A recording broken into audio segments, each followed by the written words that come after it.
This afternoon we have a couple speakers and then some panel discussions. So an opportunity for a little bit more dialogue and some Q&A. So first we are going to hear from Cynthia Moses-Ned. And many of us know Cynthia from her time as the Department of Interior liaison to the state and county governments, where she has collaborated with state and local government on a variety of issues and kept these partners apprised of important policy initiatives of mutual interest.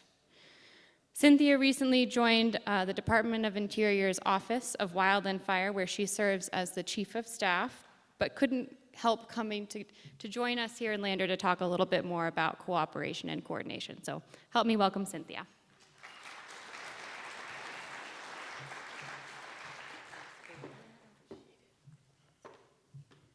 So good afternoon. They put me on the after lunch crowd, and I think that's punishment.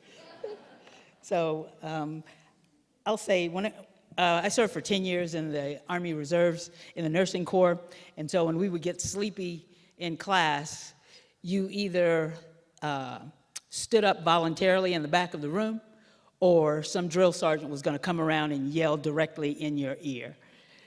Now, I think the kinder, gentler Army doesn't do that anymore, and I promise I won't do that either, but if your head falls all the way on your desk, that means maybe it's wake-up time. All right, so thank you very much for having me here today. I'm really happy to be here. And I want to talk about, of course, coordinating local plans with federal plans.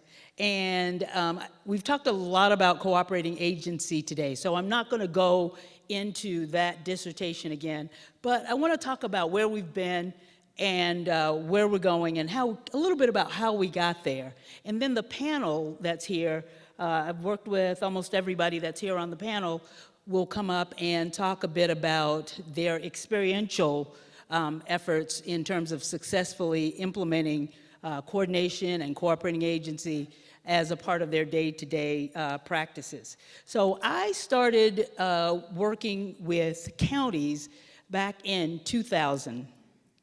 And over that time, I've been able to build relationships with county governments from across the West primarily. But one of the things that was a pet project that was probably one of the best things I was able to work on is in 2004, after a couple of years working with Doug Thompson from Fremont County when he was the commissioner there, we worked on the desk guide to cooperating agency relationships.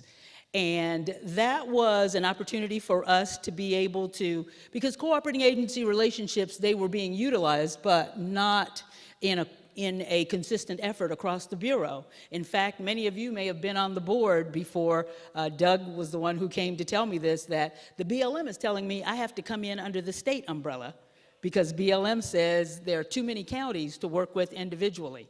Am I wrong about that, Doug? And of course, as you well know, Doug and many county commissioners like him were not in agreement with that, and in their kinder, gentler voices told me how much they thought that that was a bunch of hogwash. I think that might have been the word that you might have used. It might have been something akin to that. And from there, we began to more consistently institutionalize cooperating agency as a practice into the Bureau of Land Management. From there, we began to hear, well, we don't want to, if they're willing to give us cooperating agency, we need to also assert our coordination rights. And of course, we heard from Attorney Karen Budd Fallon when, yes, and she, in her kinder, gentler voice, made us know that FLPMA requires us to coordinate, and so we need to make sure that we are coordinating with county governments. And that's kind of where I want to land on today in terms of coordinating local plans with federal plans. And I know Wyoming is, again, one of the people that's one of the states that's at the forefront of that. You've already heard the background about what BLM does. And how we do it. Planning is an inherently public process. You've heard of Secretary Norton had her 4 Cs. But we went beyond that. It's always been about cooperation and coordination, consultation, collaboration, consistency, all of it geared towards public involvement. But the recognition that state and local governments, of course, have a special status that's afforded to them through NEPA as well as through FLIPMA that gets you a seat at the table beyond other stakeholders. That was the other buzzword that we had to learn, that there are state and local partners, and then there are other stakeholders who can come in, but they don't come in with the same status that state and local governments have. And that was something that we had to learn. But because it's an inherently public process, in addition to bringing our state and local partners to the table, we also have to reach out and have public meetings and also engage those interest groups that may also want to weigh in. But we've been quite adamant about the special status, even though there are some interest groups that believe that they have the same status as elected officials. And we have to point them to the statutes that remind them that there is a special status that's afforded to local and state and tribal and other federal entities in government. And so I don't even have the slippery clicker. But the guidance that we have, Phil has already done a great job of walking through all of the things that we prepared. As I said, we did the 2004 Desk Guide to Cooperating Agency at first, and then Joel Bousman came onto the board, I believe, in about 2007. And he and I worked on the 2012, and we updated it. Why? Because not only did we want to acknowledge that we had these cooperating agency relationships, but also the desk guide and coordination with our intergovernmental partners, because it was important to acknowledge, not just to the public at large, but also internally to BLM staff, that we are tasked with, required to, by law, coordinating with our state and local partner. And this was just another way to reiterate that. We saw FLIPMA, oh, stop it. We saw the DOI NEPA regs that Phil walked us through, and that commitment to work across all levels of government. Whenever possible, the language is quite clear: consult, coordinate, and cooperate with relevant state, local, and tribal governments and other bureaus and federal agencies concerning the environmental effects of any federal action. And so this represents that firm and broad commitment to work with partners at all levels of government where they have jurisdiction and interests that are implicated by any proposed federal actions. Now, FLIPMA was passed in 1976, and it is undoubtedly one of the most significant pieces of land management legislation enacted within the 20th century. It gave BLM its clear marching orders and a clear mandate to the nation's largest land manager. And it's interesting because at that time, there were probably 150 different environmental laws that BLM was tasked with complying with. And so FLIPMA allowed for almost all of those laws being captured in one particular piece of legislation in order to guide the BLM's action. And it formally recognized and codified BLM's mission, the thing that they had been doing on an interim basis for many, many years, and that was to comply with principles of multiple use and, as I'm reminded whenever I see county commissioners, sustained yield.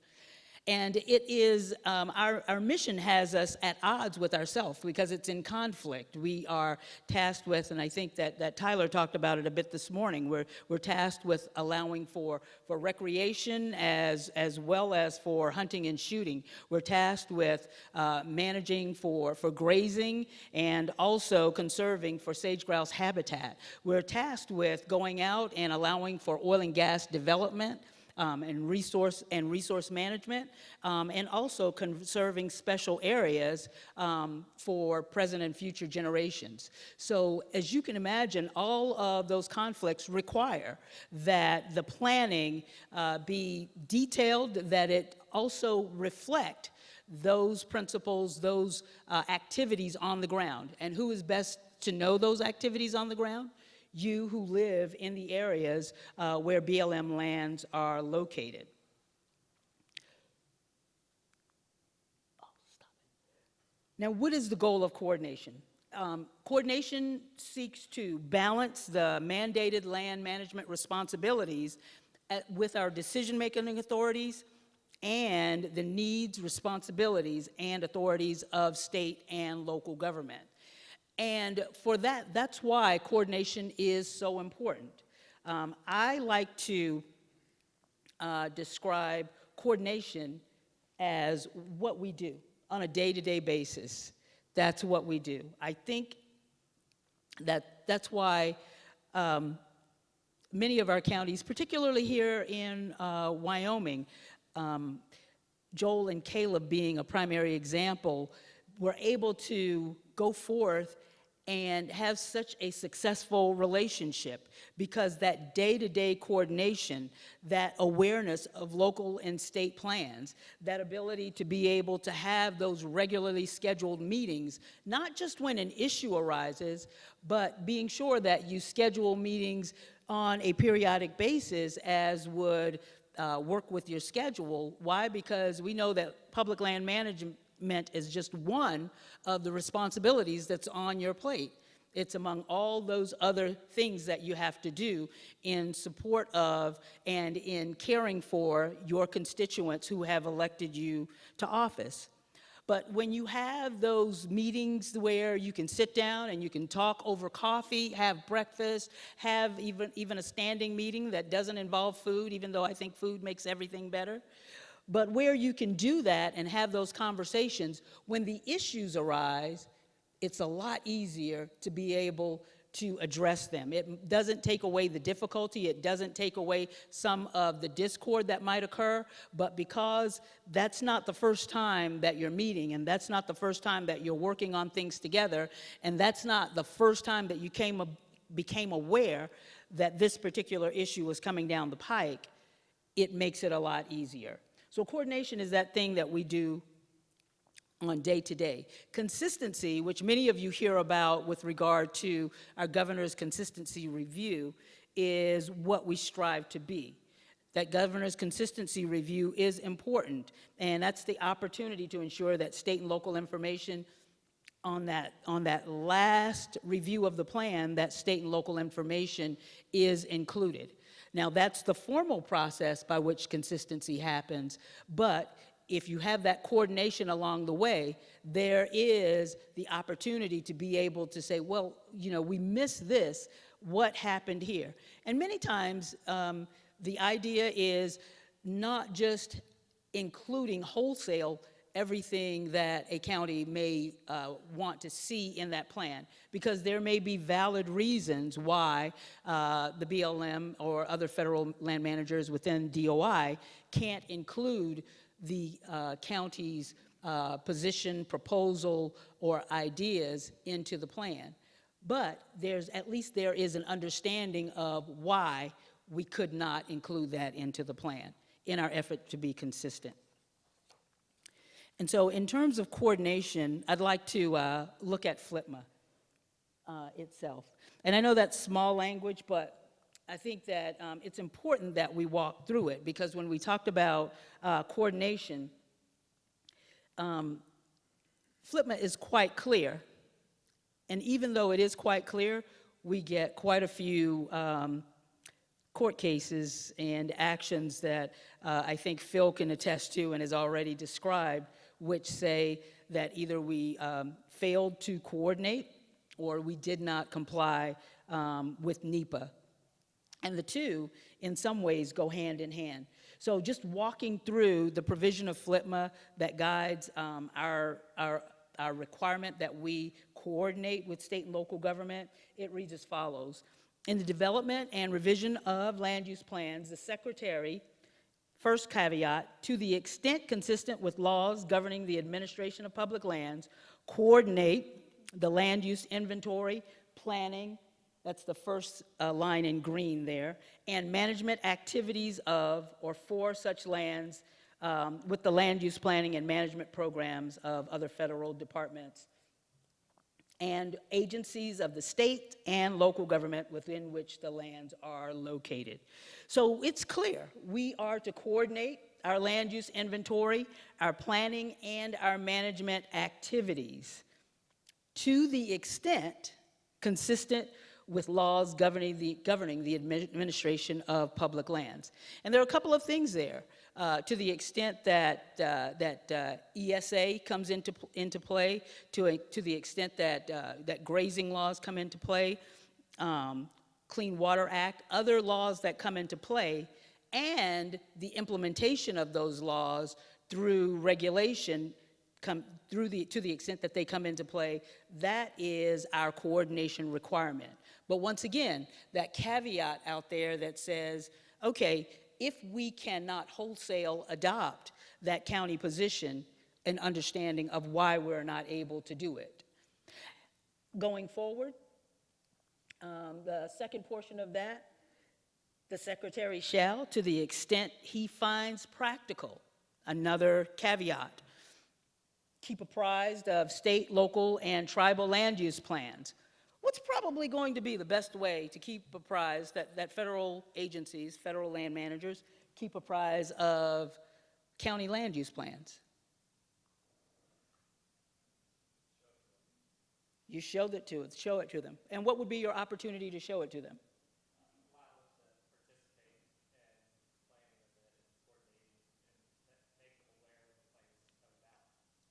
Okay, I like that. Any other thoughts?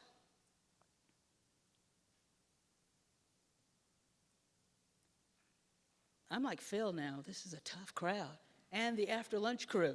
So if we think about those meetings that we talked about having, those breakfasts, that is the opportunity for the county to say, here are some things in our plan that we think you should be aware of.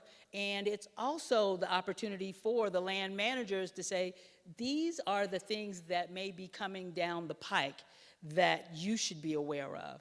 And when you marry those two, at least there is an awareness on the part of the state and local folks, as well as on the federal land manager's part, to understand, okay, I need to start to think about what is happening in this county as I'm going forward. One of the things that I think Joel will probably talk about is that awareness about the socioeconomics in Sublette County. And I think that played a huge role in informing the plan there, because they were able to contract for that study to be done and for that study to provide the overlay on socioeconomic information to inform the plan. That's something that BLM may have been able to do, but the specific knowledge that came from the county, that's something that really provided that meaty, in-depth knowledge that helped us to be able to have a plan drafted that had the buy-in from the county, as well as represented all of the activities on the public lands, coordinated with the activities that were happening there in the county. Keep apprised of state, local, and tribal land use plans. Assure that consideration is given to those state, local, and tribal plans, another caveat, that are germane in the development of land use plans for public lands. So even as we're developing those resource management plans, we need to make sure that consideration is given to those state and local and tribal plans when they are germane to the land use plans of federal land managers. And so I'm going to get to the question of, how do we determine what's germane? How do we determine what is to the extent practical? And how do we determine to the maximum extent consistent with federal laws? We talked a little bit about this morning, and I think somebody from the audience had the right answer. The courts decide. They've given us some guidance by the decisions that they've handed down, and so we're better able to determine that, to the extent practical, how far do you have to go. But at the end of the day, if the action is brought against the federal land manager because that coordination, there's this belief that that coordination, you missed these things that were happening in our county, then the court will decide whether or not that, to the extent practical, was indeed met. And finally, assist in resolving, to the extent practical, inconsistencies between the federal and non-federal plan, as well as provide for meaningful public involvement of state and local government officials. And just in case you didn't hear it before, they add in Section 5, land use plans of the secretary under this section shall be consistent with state and local plans to the maximum extent he finds consistent with federal laws and the provisions of the act. So there are 5 places here where federal land managers are reminded that coordination with state and local plans should occur, shall occur. And I think that they repeated that just in case you missed it the first time. They were able to let you know that this obviously is something important when it comes to implementation of FLTMA.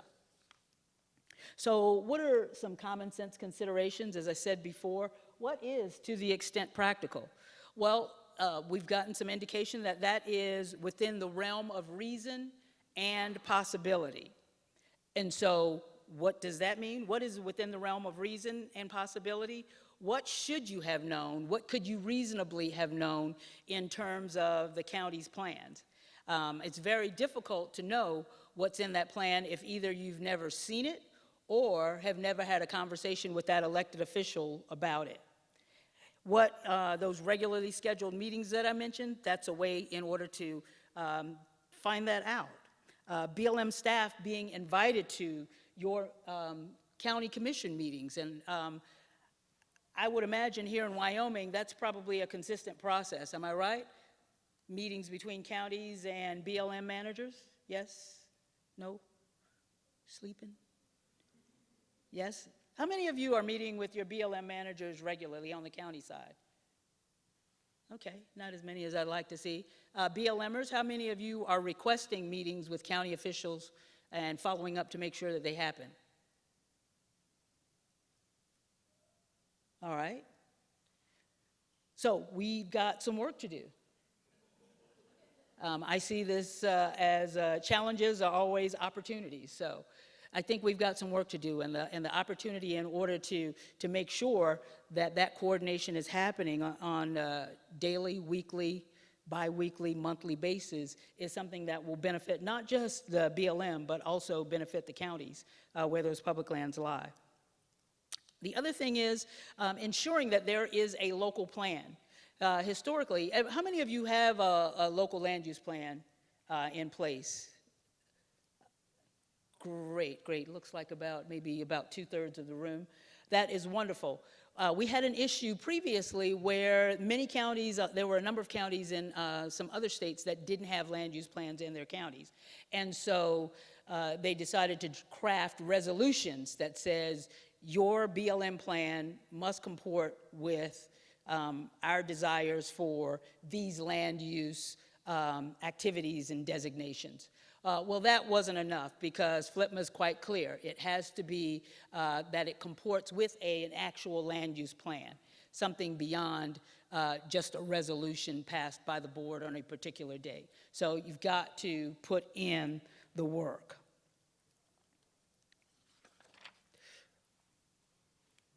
Some other practical considerations are it's an investment of time and effort and work. Remember, Doug used to say the biggest thing is just to stay at the table. It's not easy, but you've just got to hang in there. You're going to get frustrated, but you've got to hang in there, whether it's as a cooperating agency or during coordination. You've got to hang in there in order to make that happen. We talked a little bit this morning about the cooperating agency MOUs. There are many offices who have crafted coordination MOUs also. And the reason that they do that is because turnover in management, turnover in field managers, turnover because of the election cycle. Sometimes things get lost in translation because there is not a document that outlines what does that coordination look like? What have we agreed to do in order to ensure that the county's plan is being considered when the BLM is going through its planning process? So that investment of time and effort maybe it will require that you put together some sort of document that guides that coordination that you are undertaking daily. And I also want you to remember that timelines and priorities sometimes are driven, pushed by things beyond the control of the local and state managers. I just have to be frank about that. And in terms of whether it's by the administration, whether it's by the secretary's priorities, whether it is by Congress. We saw that when it came to sage grouse. That was a big one. That was planning as unusual. And I know initially a lot of people had some heartburn about the way that that happened. But I think that at the end, we came out in a good place because once we explained that this is not the way things have customarily been done, but it's being driven by a court decision that requires us to complete it on a date certain. So we didn't have the ability to let a 3-year estimated timeline for a plan slip to 8 years or 10 years, as we heard about earlier today. The biggest thing is building and maintaining trust. I found that once trust is lost, it's hard to coordinate. It's hard to be in a cooperating agency relationship. It's hard to come to the table and work together simply because that trust has diminished. So being open, being honest, and being able to work through the issues together, that's the thing that's going to be really, really key to maintaining that coordination and continuing to work together even when things get hard. Phil talked a little bit this morning about Secretarial Order 335, and I wanted to shift to that just a little bit. He talked about the changes that are happening in terms of plans that are more nimble, plans that are completed more quickly, plans that are less onerous to read, because a 700, 800-page tome is not something that anyone wants to slog through in terms of the planning process. And so we have that. But the other thing that the Secretary has asked the BLM to do is to rewrite its planning regulations. And how many of you have participated in the webinar when we talked about what's coming up in the new plans? Thank you. Thank you very much for those that have. I just want to mention some of the things that are coming forward. How much time do I have, Kelly? 5 minutes. Thank you very much. That's how much I can take. I want to talk just a little bit about some of the things that we are considering. And I hope it will prompt you to say, you know what, here's some things that I think that maybe BLM might want to consider as these are the things that they're looking at, but I wonder if they've thought of A, B, C, X, Y, Z, all right? And if there are some thoughts that are prompted by the things that we're considering in our changes to the BLM's plans, then I want you to take a moment. Even though I'm not in that position, I still have that email address, and I'm still really close to the planning staff and can get those suggestions to them. Is that clear as mud? All right. So first thing is looking at modifying the minimum timeframes for comment and consistency review. For example, right now, providing 30 days instead of 60 days to review the governor's response for consistency, 15 days instead of 30 days in order to submit a written appeal. I know you say, well, that's fast-tracked. So let me talk a little bit about what that fast track envisions. It envisions that even before the NOI, that the relationship between the county and the field office is such that that engagement takes place early on, even before the NOI, and those conversations are starting to occur. And when those comment periods come up, you've already got it where you want to, what you want to provide as input. So it's not fresh, it's not brand new to you. You've already been aware of it, and it's about just reducing to writing those things that you'd like to submit. Also, taking a look at clarifying protest requirements. One of the things that we're looking at is in order to better track and also to better organize protests and respond to them, having them all submitted electronically. We heard some feedback from that there are some places where that might provide some difficulty to the counties. So if that's something that might not work for you, send it in as a comment.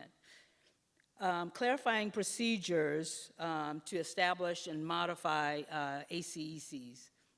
Better defining what those are during the planning process so that ACECs can be nominated and also can be reviewed during that process. I think that this discussion this morning, separating NEPA requirements from local land use regulations is another. Currently, NEPA requirements are discussed throughout our planning regulations, and the requirements will still be followed per the CEQ regs, but they would just be removed from the planning regulations for clarity. The only thing that would stay are the guidance, would be the guidance on cooperating agency.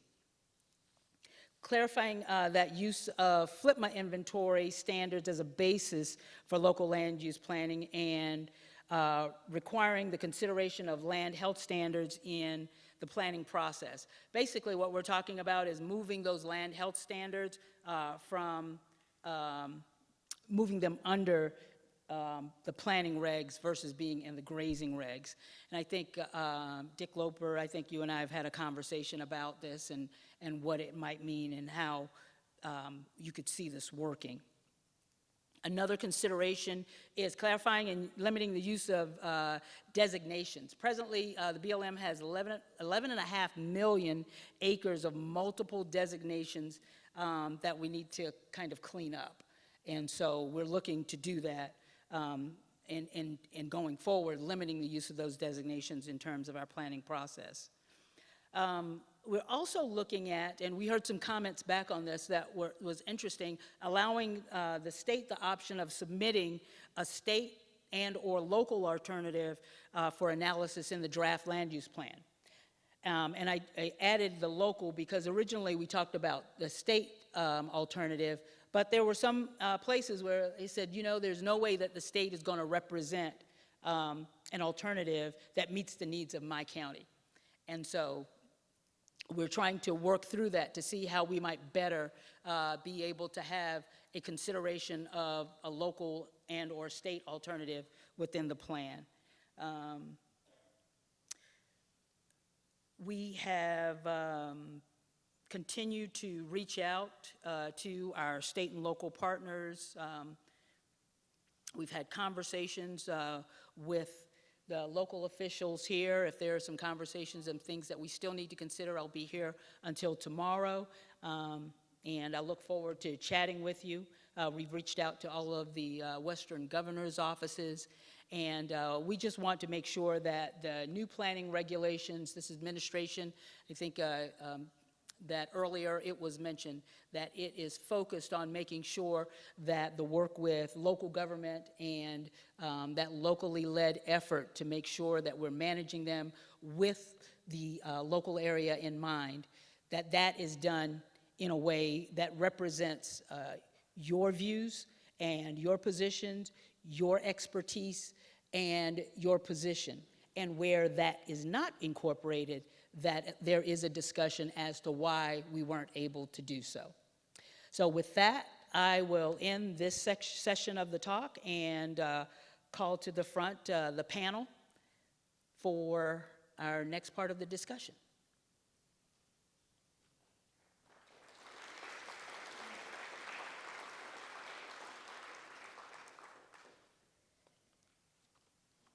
Coming before you includes Doug Thompson, former Fremont County Commissioner, who I've had the privilege of working with over the years. He has... Don't read all that. I don't plan to. He has been key to serving on BLM's RAC and continues to serve on the Sage Grouse implementation team. Joel Bausman, who serves, of course, from Sublette County, Wyoming, and excited about all of the work that he's been doing. One of the things that I didn't talk about was that 2012 guidebook. We are looking to updating that. Joel and I have been trying to work on that for some time, but updating that after we get the planning regulations done. I know some people have asked, when are you going to do it? When are you going to do it? And I won't be the person doing it. As you can tell, I really, really wouldn't mind doing it because I love this work, but we're going to do that. And Joel has been key to helping us with that. Caleb Heiner, also the BLM field manager from our Pinedale office, and also Kimberly Foster, the field manager from our Rock Springs office. So expertise galore here on the stage. And with that, each of our panelists here are going to give you just an overview of their perspectives on coordination, cooperating agency, and planning. And then I have some questions for them. All right? Just start right down there. I think this is working now. Good afternoon, I'm Joe Bausman, Sublette County Commissioner, and I guess for my part, I'm mostly going to be just giving some examples of what we have done in our county in working with BLM and Forest Service as a cooperating agency and how we have, in cases, coordinated with our local plan to resolve issues. I first realized the necessity to work with federal agencies. Before I was a county commissioner, I was a rancher, still am, with grazing permits on both BLM and Forest Service. And it became obvious that in order to maintain your grazing permit, you had to have a working relationship, at least with the range staff and whatever agency you were talking about. We had a major disagreement with the Forest Service on being accused that our livestock was destroying the stream bank. We called in the University of Wyoming. We put together a monitoring team. We went on the forest. We spent about 4 years developing a monitoring program that ultimately led to a memorandum of understanding with BLM and a MOU with the Forest Service that provided for voluntary cooperative permittee monitoring. And this is where the grazing permittees go out with the federal agency range staff, and you jointly look at the ground and figure out what's going on, and if there is a problem, you jointly decide what to do about it. Then I became a county commissioner, and I saw the need to mitigate the impacts in our county of intense energy development with our other multiple uses. We had cases on the Pinedale Anticline, for example, where we had 5-acre downhole well spacing, and being the livestock grazing was the other major use out there, we had to come up with a way for livestock grazing to work with the energy folks and working through BLM and the county so everybody could still survive. We did that. We came up with a very effective mitigation program supported by energy, by the industry, and it's worked well ever since. But it took the county being involved with both BLM and the energy developers to make that happen. So we realized in our county the need and the necessity to become actively engaged with BLM in order to maintain the custom and culture of our county. Then fast forward to the Pinedale RMP update. Cynthia gave some mention to this. We realized the importance of the socioeconomic portion of the Pinedale RMP. I was given advice to talk to Robert Winthrop, who was the top economist in BLM in DC. Robert Winthrop actually came out to Sublette County and spent significant time with us and with our consultant that we hired to help develop that portion of the Pinedale RMP. It's kind of like being at the table on the ID team, only it wasn't quite that formal. But we wound up with a socioeconomic portion of a RMP that is probably the most intense reference to socioeconomics of any RMP and BLM, at least up until that time, and that had been used as a model. We see opportunity in our Pinedale BLM area to be in-depth involved in travel management. We intend to do that. Forest Service, we were involved and still are involved as a cooperating agency on grazing permit renewal on the Upper Green. And I do need to say, and as a sad thing, we've been working 18 years just to do an EA to renew livestock grazing on the Upper Green. We're getting close to a record of decision, but it should not take 18 years to simply renew livestock grazing, especially when the issues that have caused that delay have nothing to do with livestock grazing. We've participated in numerous energy development projects, both in reference to our county natural resource plan and as a cooperating agency. One thing I would point out that we're pretty proud of, our county actually, in working with our local Sublette County Conservation District, actually performed an EA for the Pinedale Field Office to authorize the field manager to issue temporary non-renewable AUMs. The positive thing about that, it was a dire need that had happened. It was a kind of a year when we had a really late spring and we needed to authorize it to be able to change the grazing season, basically, go on later, come off later, in order to be able to get to our forest permits on time. We did that EA in 2 weeks. It was challenged by Western Watersheds, and it was upheld. We were upheld in court. So that was a pretty significant change, pretty significant example of a county doing an environmental analysis for BLM. On the Wyoming Range EIS, which was an environmental impact statement to authorize leasing or not leasing, Sublette County performed a socioeconomic analysis on that document. Again, probably I could never have yet found another example where a county has actually done the entire economic analysis of an EIS. We have learned in all this experience in working with BLM and Forest Service that the overriding factor in all of this, whether it's coordination with a natural resource plan or participation as a cooperating agency, it all boils down to effective communication and development of trust. The best decisions are always made by the people, the local people working together on the ground at the local level. You always get the best decision when you do it that way. And that's where we're at. Thanks, Joel.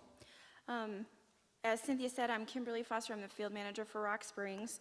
And just kind of an overview of my perspective, my career started as a state agency employee for the state of Missouri. So I've been on the other side of the table with federal agencies. We didn't really have public land so much in Missouri, but we did have Corps of Engineers and Department of Defense and U.S. Forest Service. So I've been on that side, and I know how critical it is to get the state perspective and of course, the local perspective. I've also worked for the Department of Defense, where cooperating agencies really don't exist, at least at the base I was on. We didn't really, although we shared a forest with the U.S. Forest Service, we didn't even really participate with them or take their input whenever we were doing something on base. So it's a critical piece that I think is missing in some other agencies. I was happy when I came to BLM about 10 years ago, and to see how BLM effectively tries to use that cooperating agency relationship, particularly on the local level. And then, of course, I've been field manager for a little over 5 years, and we are going through the Rock Springs RMP revision right now. We are revising our land use plan, and so I've seen from the management side how critical it is, and how frustrating it can be sometimes when we're trying to do something on the local level and maybe that's not translating all the way up to our DC level. We've had some significant delays on our RMP because of those issues. And so just my perspective, certainly it's a critical relationship. I agree with what Cynthia was saying earlier. We try really hard to establish that relationship, meet outside of the process so that it's not always about a specific project or a specific land use plan revision like we're going through, and just to really develop those relationships so that when I get the phone call, or something is going awry, I can pick up the phone and talk to my commissioners or the staff or any of that. So that's all I wanted to introduce.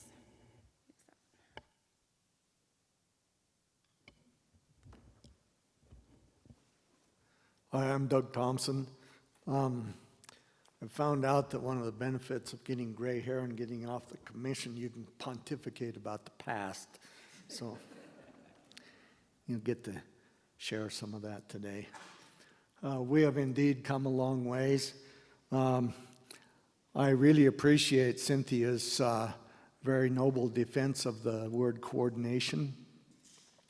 I remember back in 2001 and 2, coordination was generally a word used only by wild-eyed local control zealots, and you were looked on very poorly by the agencies and anyone that supposedly had common sense. So we have indeed come a long ways. And I'll address the coordination, some things we did in Fremont County and still do. The question came up about serving on an ID team. Just as background, I started when we did the Lander RMP revision. This was one of those that was not a one-year project. I think it was about it seemed like 80, but it was 8 years. It said right in there that we could be part of the ID team. So having read the regulations, I thought I should assert that possibility, and they immediately called the group, the coordinating agency group, the ID team, formed another one called something else, and met in the back room, and then they would come to the next meeting with new things. So I think that kind of worked against this idea of we're all going to work together. I think that has changed somewhat with transparency and the efforts of the county commissioners. And I do appreciate Cynthia mentioning trust. This whole cooperating agency coordination relationship is based on trust, and it takes a while to develop that, and very quickly it can be destroyed. One of the examples I would give of destroying trust in the cooperating agency relationship and the planning process, there's a lot of give and take, and hopefully not too harsh words, but pointed and direct. The thing that just what I noticed in many planning processes, it's destroyed when you hear the words, "This is going back to Washington, D.C." Because every time that came about, it went back there and it came back with things that we have never looked at, we had never analyzed. Just the mandate that you will put this in your plan if you want it approved. Now, in my opinion, that's not a good trust enhancer or developer. So I say that just as you engage agencies, watch for those things and understand your possibilities and your rights. Now, some things to do, I guess, when you anticipate federal planning and NEPA analysis. You have to have good communication, and I appreciate the move toward early notification. If you don't know what's going on, you're going to get blindsided. So the field manager, the current one, we've had 5 actually temporaries here, so it makes it a little more difficult doing business with the BLM. But they meet regularly with the county commission. They have a list of all the projects that are being proposed, likely to be proposed, and they discuss those projects, and they come back on a regular basis. That way you can see what's happening. You, as responsible for providing services to the county and protecting your economy, you can see what those individual projects will do if they go forward, if they not, or if they become economically unfeasible because of regulation. So it's important to get that early notice. You need to have a robust land use plan. Now I say robust, every county has a land use plan. We have one.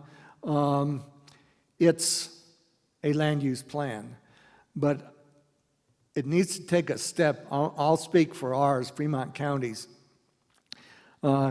We defend grazing. All the economic supports are in there and they're defended, but there's no real meat in there. You can't just say we need grazing. We need oil and gas. We need recreation. You have to say how much. We need so many AUMs. We need so many board feet. We need so many visitor days. That way, when you sit across the table and you provide them with that plan, and they say, well, you know, we can only give you 5,000 AUMs, you can say, we need 10,000 because this is economic import to our county. So it's important to have a robust, meaty land use plan when you sit down. You need to have written protocols. Now, Fremont County, we tried to get a written coordination protocol, but the field manager at that time said no. He would communicate every way he could, but he wouldn't put anything in writing. There again, you kind of destroys that level of trust that you would like to develop. I think that practice has been looked on negatively, and so it's important to have those coordination protocols. Fremont County has one, and the way it goes is the county can, at any time, send a communication written to the agency expressing a concern, the specific issues about that concern, specific questions, and that's really important. If you want good, clear answers, ask good, clear questions. A time frame for response, and generally, as I sat at the table, we did have good response.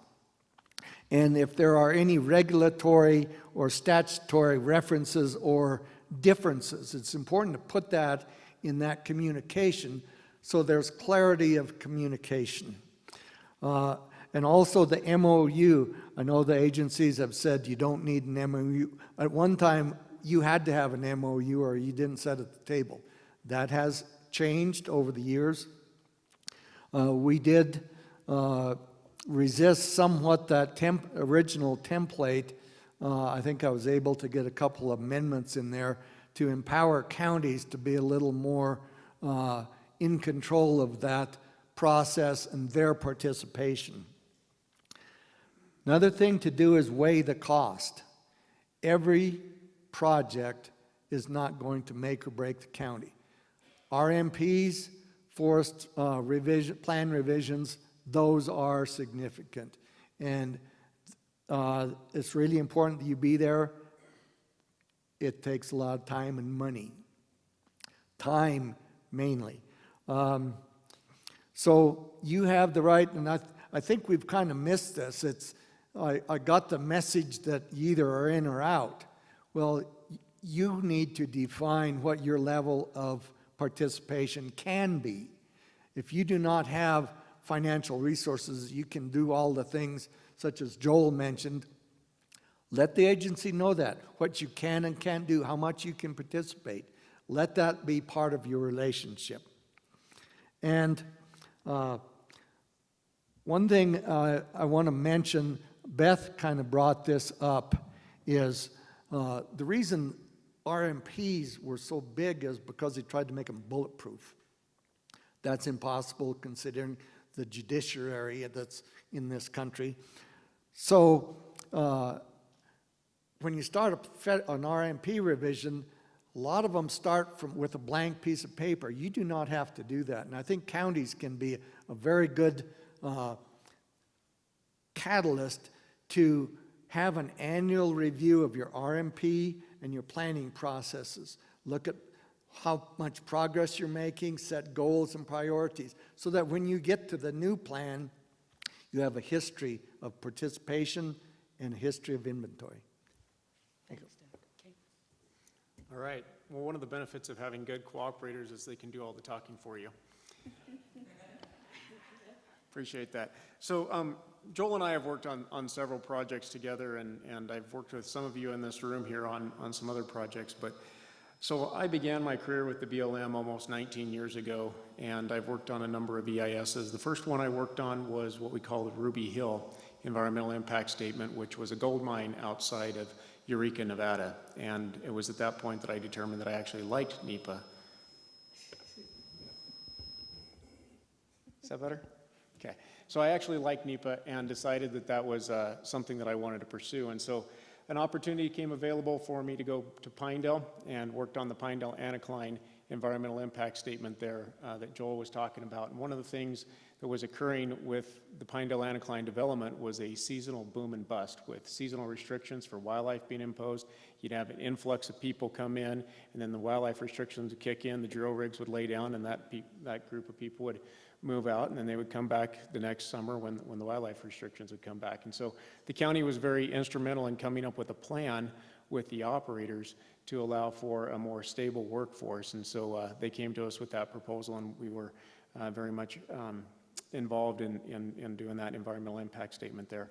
And Joel also mentioned a little bit about the Pinedale Resource Management Plan. I was on the periphery involved with that and have experience with what he was talking about there. And then I came over to the Bighorn Basin in Warland and Cody and worked on their resource management plan for a period of time. Really enjoyed that, and there's some familiar faces in the room from that time. And then I got tapped on the shoulder to lead up the sage grouse planning efforts for BLM Wyoming. And so I did that for a period of time and then made it over to Pinedale to be their field manager. And now I'm the associate district manager in Warland for the Wind River Bighorn Basin District. So 19 years of experience. I will summarize it real quickly by saying just a couple of speaking points here. We've talked about trust and effective communication. I'll reiterate that those are imperative going forward. I will also say that relationships, I believe, change over time. And as Doug was saying, that not every project is equal in what needs your time. Certain individuals will want to have more attention, less attention, as well as the projects. And so if you're not getting the attention that you need or that you feel that you want, have a conversation with your BLM representative on that and just tell them that you need more attention or less attention. Make the relationship unique to what meets your needs there. And then the last thing I'll conclude with, Cynthia, here is if you're not at the table, you're on the table. That's all I got. Well, thank you. We've got a wealth of experience here, and we had some questions for our panelists. Not sure if we have time also for those questions and possibly from the audience. So I want to start with, you've talked a little bit about some of the examples of BLM and counties working well together. Caleb, I'll start with you. What worked well and why when it did work, when you did work successfully together? And what pretty much ditched the relationship when it didn't work well together? So Joel has mentioned a couple of examples of things that worked very well together with the BLM and Sublette County. And I think the reason why those projects worked well together is, one, it was helpful to me. So as the field manager, I was presented with this fairly significant issue of needing to address temporary non-renewable grazing, or some way in which to provide grazing flexibilities. And with a tapped out staff that was full, Joel and the Conservation District, Mike Hen, kind of stepped forward and offered up a solution. And so because they were willing to help out with meeting a need that I had, I think that went a long ways. And also trust. I trusted that Joel had my best interest in mind. I trusted that Mike Hen had my best interest in mind, and they would deliver a product that would be adequate and satisfactory, and they absolutely did that. And so I think having the trust and communication, which came from the time that we spent before in building those relationships and working together, helped out with that. Things that may not have worked so well, I'll point back to the Bighorn Basin Resource Management Plan when we were pulling together the ID team, and like Doug was talking about with the Lander Plan. I think some people have different ideas of how involved they want to be or how involved they can be, and as you begin to form a team, I believe that you're going to have to go through that storming and norming sort of phase of that and figure out the roles and responsibilities and who's going to be involved and do what and how much time do they want to commit to it.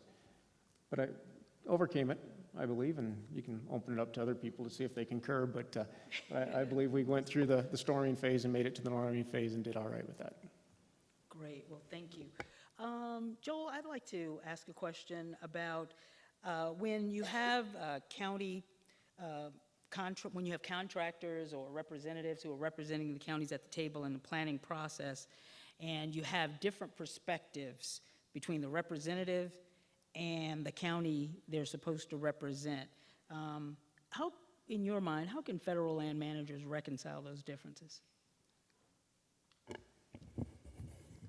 I would say in that kind of a situation, what needs to occur is the federal manager needs to directly talk to the county commissioner and they say, hey, is this really what you want? I'm getting two different messages here. We have not had that issue arise in our situation. We've contracted with Ecosystem Research Group several times out of Montana. They were originally recommended to us by the governor. That's how we got connected with them in the first place. And we've had good communications up front with our contractor before they ever meet with BLM. They sit down with us and say, here's what I'm going to be recommending. And if we've ever had any issues, I think we resolved them at that time. But it has worked well. The thing you have to keep in mind if you're working with a contractor is when you have a cooperating agency meeting, don't think that just because you're contracting with somebody to provide you with expertise, it's still your responsibility as an elected official to sit down and portray your views to the federal agency. Don't leave it up to the contractor. Good advice, good advice. I think, let me ask about the abbreviated NEPA timelines. Kimberly, with the new timelines, them being shortened, how has this changed the BLM cooperator/county working relationship, how they work together, and how do you maintain that relationship with these abbreviated timelines? That's a good question. Ideally, the answer would be it hasn't changed the relationship. I think it's putting more pressure on both sides, on both the agency and, of course, the cooperators. We recently had an EIS that's related to our Rock Springs revision go out, and we had 2 weeks. We gave as much time as we could, but we have a secretarial waiver for the secretarial order, and so we have timelines established with that. So I think in order to maintain that, in order to meet those timelines, it comes back to what we've been talking about before, establishing that relationship in advance and making sure all those issues are known so that there's no surprises when the document comes together. Someone mentioned earlier today about piecemealing the document and reviewing sections. Sometimes I think we even as an agency have to do that at times to really understand and kind of get that. We have to make sure Chapter 2 really identifies all of the alternatives before we can start looking at the analysis. So, I think there's a give and take there on all of our parts. But I think, ideally it's that communication, making sure that folks know what's coming, giving the heads up, explaining the timelines, kind of as much in advance as we can, so that when those short time frames that affect all of us just kind of appear and we only have 2 weeks to get something ready and ready for briefing or whatever the case may be, that everybody's kind of aware of that and understands just the amount of pressure that is coming from all sides. Good advice. Doug, I know you've worked on a number of different plans. Could you kind of share with us your perspective on the difference between planning and project level NEPA? And is there a difference in the way that counties should engage in both? I look at federal planning more on the global level. If you do that properly and have a good RMP, you have a foundation for your projects. Where you run into problems if you've left holes in RMP and projects come up that don't fit, it takes a lot of time to redo inventories or do non-existent inventories. But I think counties, a lot of times we do focus on those big things because they have so much significance. However, some of those projects, Manita Divide, for example, has been on the table a long time. And that's not totally the agency and not totally the cooperating agency. The company has given the agency a little shifting target. So, like I say, you need to weigh those opportunities and as a commission decide, do we have the money and is it worth our time? Good advice. Well, you've heard a lot from this panel today. I think we have time for one question, maybe. Oh, okay, I'm totally off. Plenty of time. In my head. Plenty of time for lots of questions.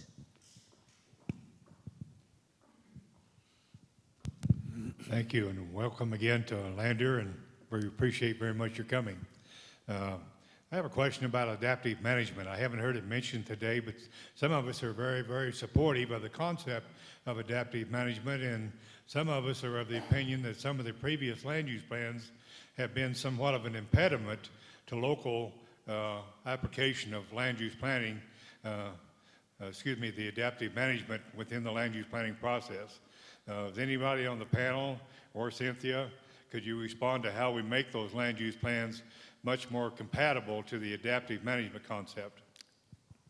Joel, did you want to start? I'll start on that one, Dick. I think one answer to that is, as we're renewing, going over the planning process that Cynthia talked about, I would like to see some direction in that would provide the use of adaptive management throughout BLM, not just in one RMP, but I think there needs to be a programmatic agreement that adaptive management does occur and that it is in fact a legitimate way of doing business. Any of our BLM managers, ways that adaptive management is being incorporated into the plans that you're developing, or ways that you can see it playing a role?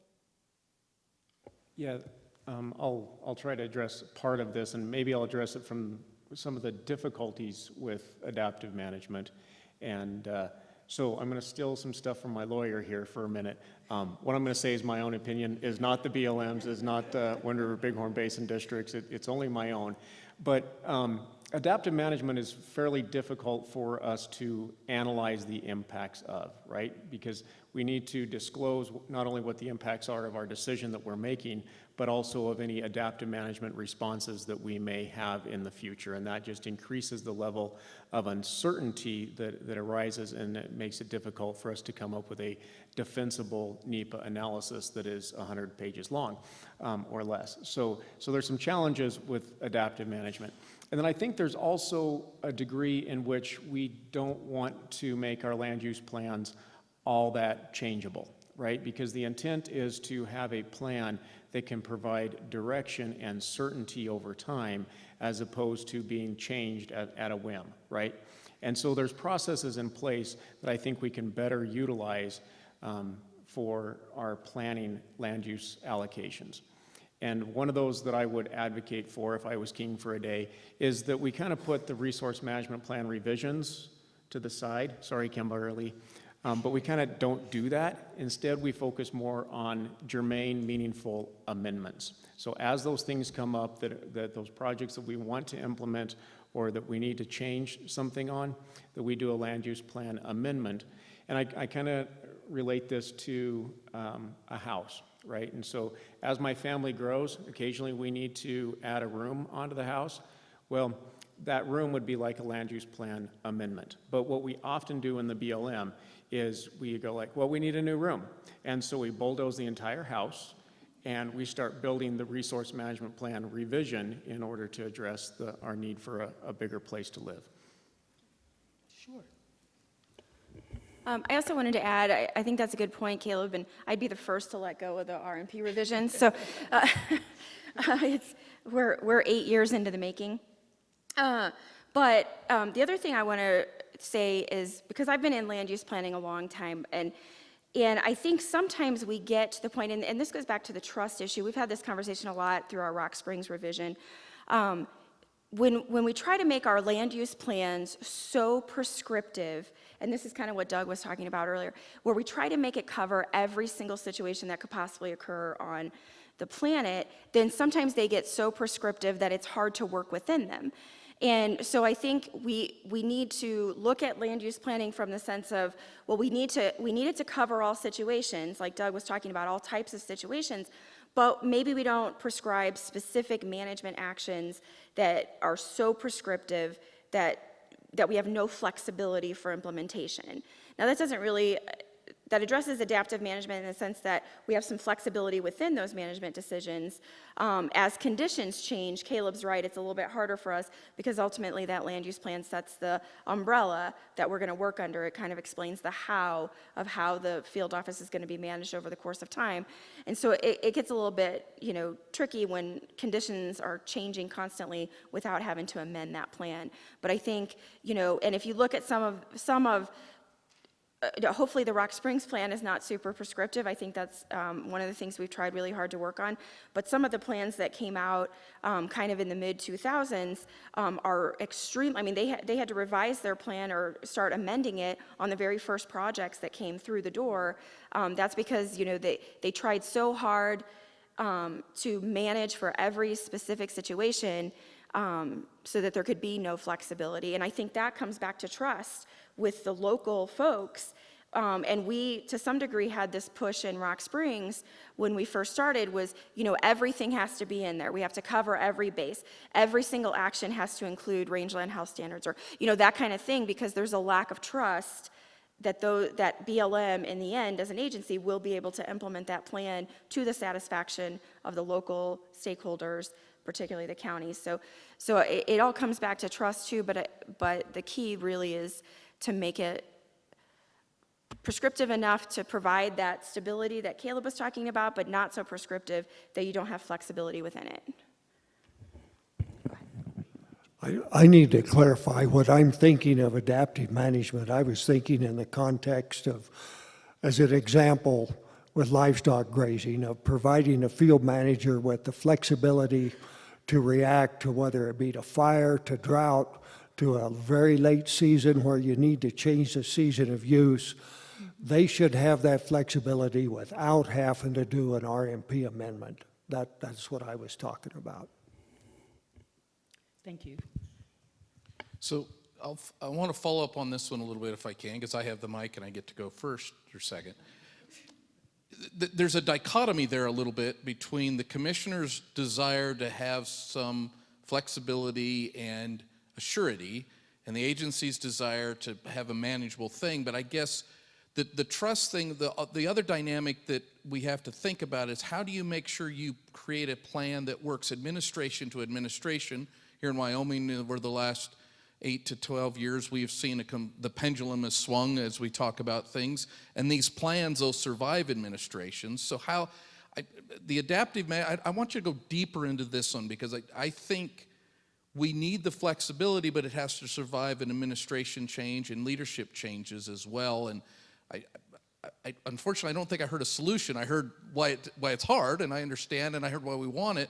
How do we get that closer? I think, Doug, you wanted to address that? I think the Sage Grouse team, and we're meeting tomorrow, has an appendix called adaptive management. What it does, it sets down a protocol for how this can occur, and it's based on 3 years of data, unless there's an emergent situation. And that data says, this isn't working, we need to do something different.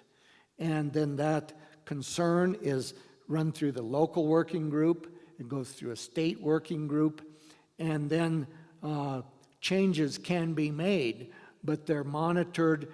And so I think as that develops, the one problem we had with it was agency driven and local working group, and it forgot the permittees and the users. So I think that'll get amended tomorrow, but it's on a history of, you document the problem, why isn't this working, and there's like 3 out of 5 years. That if we think there needs to be a change, it's got to be documented, and then we lay out the arrays of things that we think could change, those are analyzed, and then they're put in place. Is that more specific? Is that doable? And I guess from an analytical standpoint on the agency side, how does that type of management look in a project or in an RMP? So I think the key, like I said, if your land use plan is not flexible enough to allow that decision space, because it's too prescriptive, which most of ours are, and that's intentional, like Caleb was saying, that's intentional for sustained, certainty. I think the key then is establishing the criteria in which changes will occur.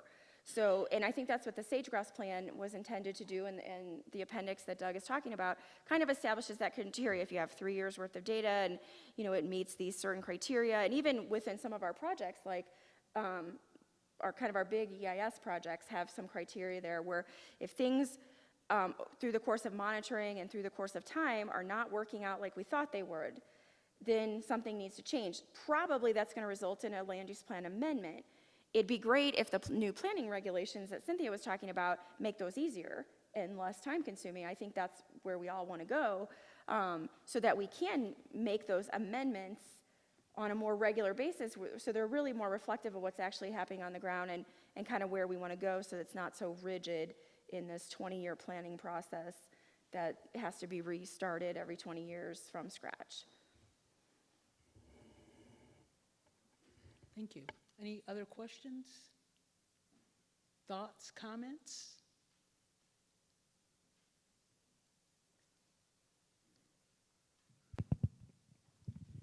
Now, Jack Baird, Hot Springs County Commissioner, but Doug said that we don't need to start from scratch. I mean, do we need to start the RMP process from scratch every time? And if not, rather than it being a 10-year process like it was last time in Worland, why are we going to be looking at a 3 or 4 year process, do we think, Caleb, or what are we thinking? So I would say that no, we don't have to start the process from scratch every time, and I'm hoping that's something that can make its way throughout the BLM and Department of Interior is that we get away from this idea of wholesale revisions to plans, and instead we focus in on those amendments. And for those of you that were around for the Bighorn Basin Resource Management Plan, you'll remember when we sat down to come up with the alternatives, right? And so we set what we called the bookend alternatives. And I didn't last very long in this discussion because I really didn't want to spend any time on them, right? Because I didn't find any value or any use to these bookend alternatives because I knew that we weren't going to select them, and that they were just provided for analysis purposes. Anyway, I think we spent seven workshops developing bookends, and then that left 2 workshops for the preferred alternative, right? And so I think the more that we can get people to focus in on what is actually germane and the hard conversations, that'll help the process go quicker and faster. And then the gentleman over here asked about how do we survive administration changes? I have no idea. Every planning process in EIS I've been through has gone through an administration change, and within about a year of an administration change, the new administration comes up with their new priorities, right? Sometimes sooner, sometimes later. But if every EIS I've been involved with and the planning processes I've been involved with, that has in and of itself resulted in at least 1 year delay. At least a 1 year delay. In some cases, it's resulted in complete do-overs of analysis. In other cases, it was additional supplements. So you're absolutely right that a change in administration is very disruptive. And I think that's why throughout my time with the BLM, you've seen the time-sensitive plans. The Pinedale Resource Management Plan that Joel and I were working on was a time-sensitive plan. It was supposed to be done in 3 years. Why 3 years? Because 3 years fits in within administration, right? And then we're getting into streamlining NEPA. There's EISs are supposed to be done in a year. Why? Because we're trying to get them done within an administration. And so that's, I believe, the reason why we are trying to get these documents done quicker, because administration change is very uncertain what's going to come out of it. I think we heard it probably best from Phil this morning.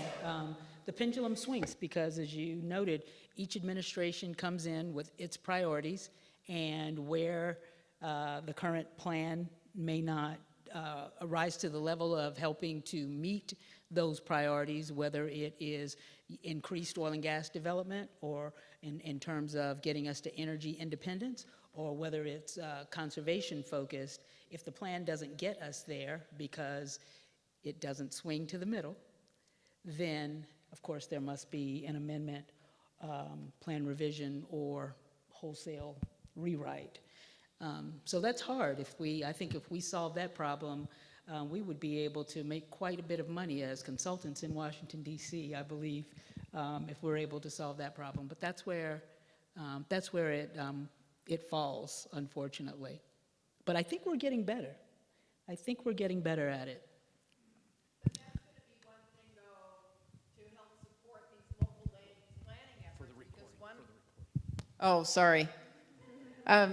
That's one of the reasons, though, that I'm such a strong supporter of local land use plans and the local planning efforts, because I think that helps buffer, although not the administration I currently work for, because we're wonderful, but I think that helps buffer some of the changes that you see in Washington back and forth, because then you can still, through your local land use plan, you can all still bring it back to, this is what my county needs in terms of the environment. This is what my county needs in terms of economics. This is what my county needs in terms of custom and culture. So I think that having a really solid local land use plan can help you with the swings of politics, which happens. That's the reality of voting for president every 4 years. She kind of commented a little bit on my thought. I don't know if it's a thought or a question, but having so diverse a state, our counties have so many different scopes of people. How do you decide on who gets what and how to divide or to make a decision on this RMP, or sage grouse versus gravel pits and oil fields and mining pits for bentonite? How do you make that decision? How can you make that decision? Well, some of it is based on priorities, the things that we just talked about. What are the things that will allow the administration's priorities to be fulfilled? And some of it is within the state, that the plans that they have ongoing and carrying forth and getting those done. So those are the answers, at least, that come down from where I am. From the state, did you guys want to address that? Kimberly? So So we are living this in Rock Springs right now. We had prepared a draft EIS for our land use plan, and we submitted it up and briefed, and we had met with our cooperating agencies. We had selected our preferred alternative, and we were, in our minds, we were ready to publish. That was in July of 18. And by the time furlough came around at the end of December, everything was kind of up in the air. We were not allowed to publish the EIS, mainly because of that preferred alternative. Our Washington administration felt like it didn't meet the priorities. Our plan was mostly developed under the previous administration, and so the priorities are different now. And one of the things that they decided was that our analysis wasn't adequate, that we needed to expand our range of alternatives. So that was kind of what Caleb was talking about, where sometimes the change in administration can cause a change in analysis. And so we have gone back to the drawing board, and we actually have opened up our range of alternatives. That's what we've been working on these last few months. We met with our cooperating agencies a couple of months ago. We've pulled out a section of our RMP. We're going to move forward with that, do some other things. But on the grand scheme of things, we're expanding that range of alternatives. We're going to reanalyze, and then we're going to come up with a new preferred alternative. I think in the end, we're going to end up with a preferred alternative that looks very similar to what we had before, because that alternative was developed with our cooperating agencies and takes into account the local and kind of state level concerns, particularly as it relates to things like mining and trona and all of those things that we're dealing with here in Rock Springs. But the reality is, from our Washington perspective, our range of alternatives didn't adequately analyze the full potential that we had in Rock Springs, particularly for energy development. And so that's why we've opened up that range, where we're just developing the new alternative and kind of the revised alternatives, if you will, and then we'll start that analysis, and we'll start after that analysis is complete, we'll select a new preferred alternative. Hopefully, that preferred alternative will look very similar, but that's exactly where we're at in Rock Springs. Great. Caleb, did you want to comment on that? Yeah, I'll add just a little bit more to that, and so I'll call back to the Bighorn Basin plan again, and with that, we had multiple counties involved and state agencies, and I think the key to that resolution is conversation. And I remember a very specific meeting, I think it was in Thermopolis, where Ryan Lance came down and met with the BLM and the county commission, and Ryan Lance was with the governor's office, and essentially facilitated some discussions so that the counties could feel like the BLM was hearing what their positions were, the counties could hear what other counties' positions were, understand what that meant to them, and then come up with some good solutions. And so I guess what I'd summarize that as is effective, honest communication seems to at least have the desire of being heard and being understood. Whether or not that results in a decision that's made favorable to your county or whatever may not be the case, but truly having that conversation and building that trust and understanding that you were heard seems to go a long ways. And sometimes we need help with that.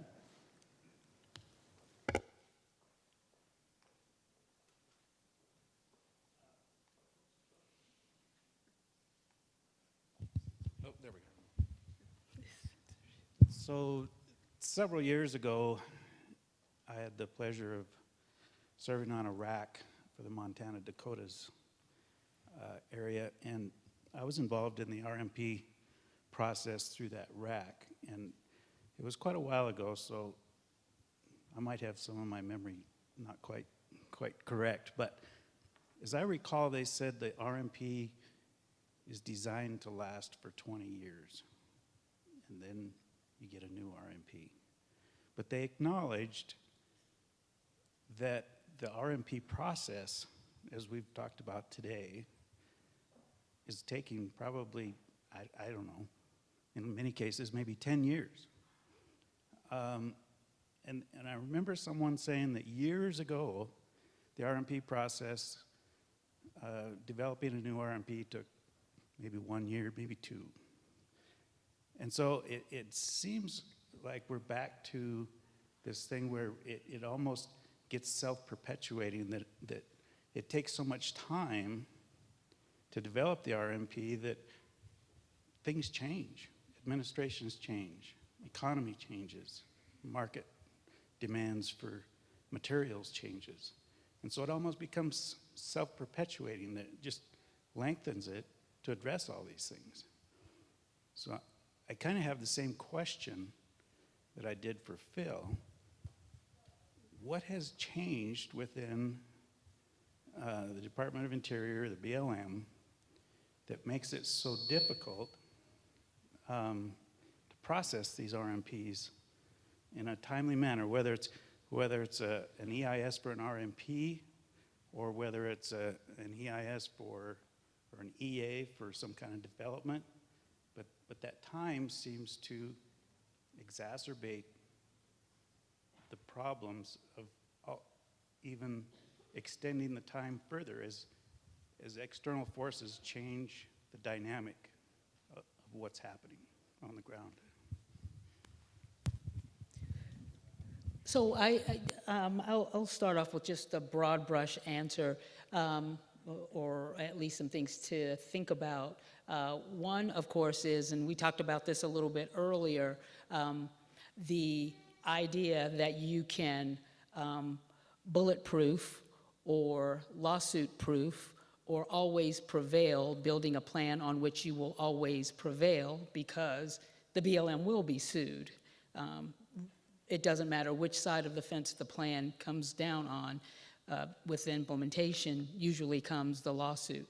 So with the idea that you can bulletproof the suit, if you put everything in, if you analyze everything, if you address every potential issue that could possibly arise, that takes quite a bit of time. So that's probably the largest issue that I see in terms of adding time to the plans.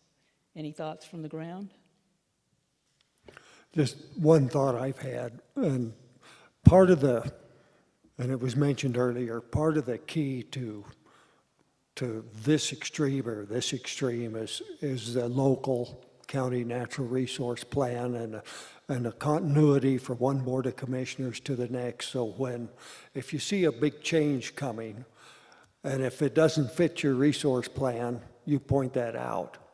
But I don't think there's any way of avoiding, and you can see two extreme examples in the last 10 years. If you have an administration that sees the need to have healthy multiple-use industries on the federal land and thinks there needs to be timely decision-making in order to help the economies of the county, the state, and the nation, you're going to see the direction we're seeing now.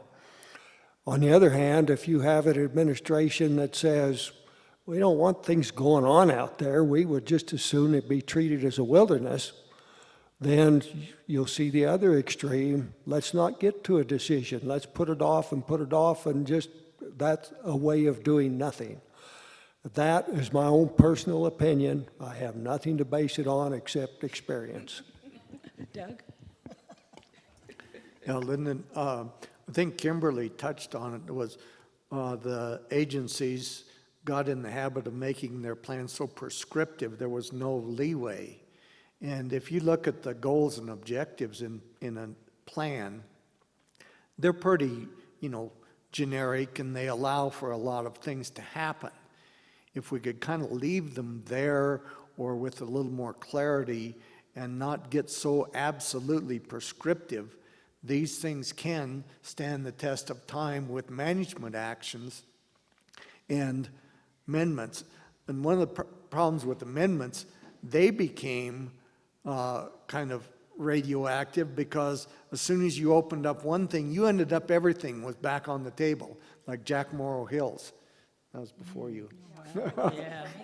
So I think that prescriptive nature that Kimberly's talking about needs to be avoided, maybe not at all costs, but touched on very gently.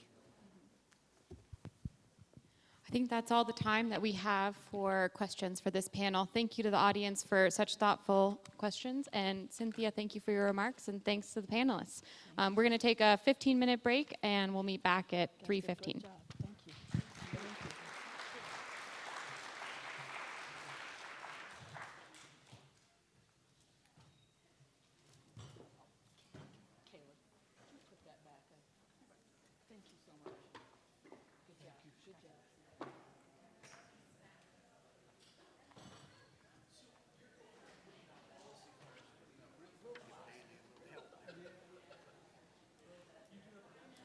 the National Association of Counties.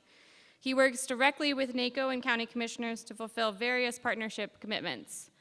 Before Randy was with NACO, he was the executive director of the Forest Counties Payments Program and for the Forest Service and various other leadership roles.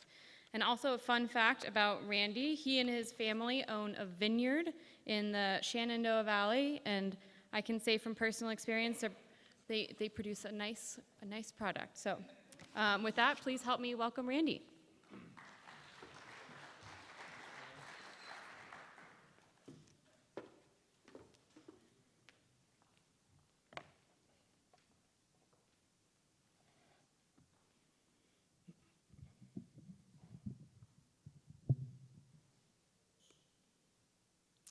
Thanks, Bailey. I have some handouts in the back. If you could pass those out, it might help people with a few takeaways from what I'm going to say.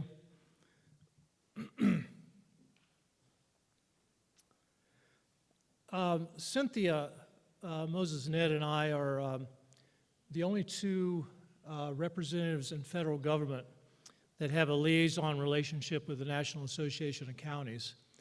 And it's significant because it allows us to be a part of their operations here on a daily basis, issues that county governments, other local governments have, and gives us the ability to respond to those and try and find resolution to issues. I've been doing this, gosh, for 8 or 9 years now. Cynthia, a little longer than me. But we're a great team, and we've been to these sessions in Wyoming before. It's good to be back. And as Dave Loomis said, from his perspective and also mine, working with the Wyoming Association of Counties is a really positive experience because I see an attitude that is really based on trying to find solutions and not fighting.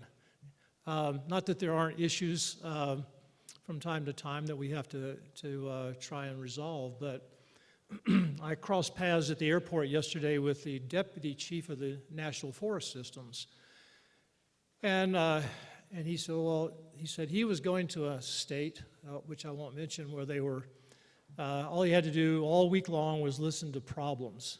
And he said, well, are you coming with me? And I said, no, I'm going to Wyoming, and we're going to talk about how we resolve our problems. And so I think he would rather be here than where he is now. But the topic that I've been asked to talk about is NFMA and Forest Service regulations. And I know a lot of the people here are associated with counties, and you have different levels of knowledge about NEPA and National Forest Management Act. And so I'm going to keep this fairly general because I'm not an expert on forest planning and the National Forest Management Act. So I think we'll both be much happier if I keep it on a level that really touches on some basic understandings. But I want to first give you a brief understanding or perspective on the National Forest, the history of the creation of the public lands, and really how we got to where we are with all the regulations that we have to deal with. And then I want to segue to the panel that we're going to do to talk about a project that the National Association of Counties and the Forest Service have been working on for probably the last year and a half, and give you a little precursor to something that will be coming out, I think, in the very near future. So what did I just do? Okay.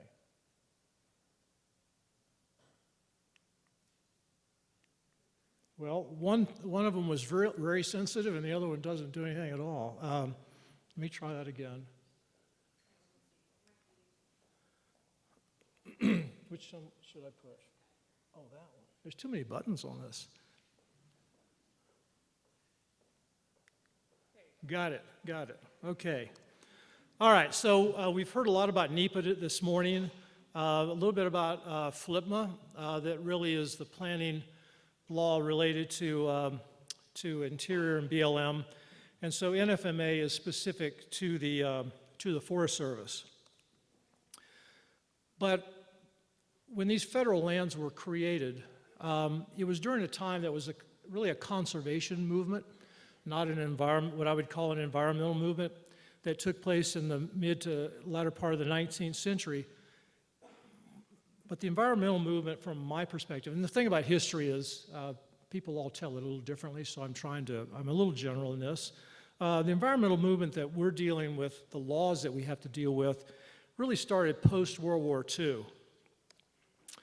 And the conservation movement that created these public lands really began as early as the 1860s with the opening of the Western lands through the Transcontinental Railroad and the Homestead Acts.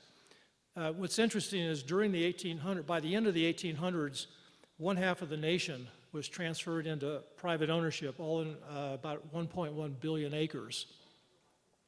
And it really wasn't until passage of the 1976 FLIPMA that a solid statement about the intent to retain the remaining lands in federal ownership. But it really was concerns over abuse of natural resources. This picture comes from the Lake States, where there was heavily cut over. It was not in the West, but the large timber barons started in the, the East and the Lake States and just worked their ways across the northern tier and left scenes of a lot of erosion. And people started to know this and demanded some changes. So I said a lot of the issues that we're dealing with in terms of the laws and regulations really came about post-World War II. Increased industrialization, rapid increase of population after World War II, and growth in demands of goods and services. The national forests weren't really used for timber wood fiber until after World War II, when the demand for housing rose. But it was things like the Cayuga River fire in 1952, where the river caught on fire because there were so many combustibles in the water. Clear cutting, which is an eastern issue. It did not start in the West. Started on a little forest called the Monongahela National Forest in West Virginia with some squirrel hunters. And that brought about the National Forest Management Act and the issues related to clear cutting. Isn't history a funny thing? Air pollution in a lot of our major metropolitan cities, and the big one was the Santa Barbara oil spill, which today is the third largest oil spill in this country, only third behind the Exxon Valdez and the Deepwater Horizon. All those things came together to create the largest growth in environmental laws ever in the 1960s and 70s.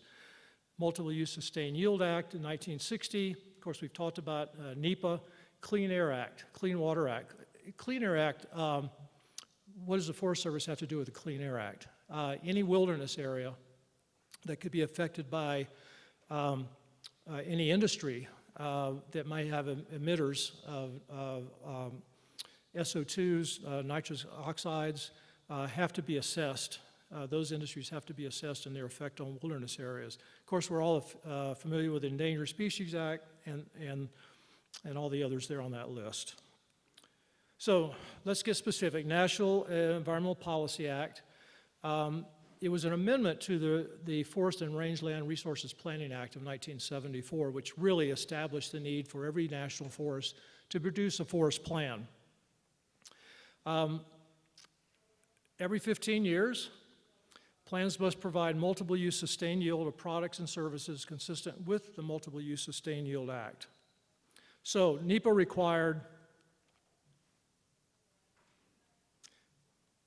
regulations, and all the laws that I mentioned, this is what's a challenge, and I'll talk a little bit more about this.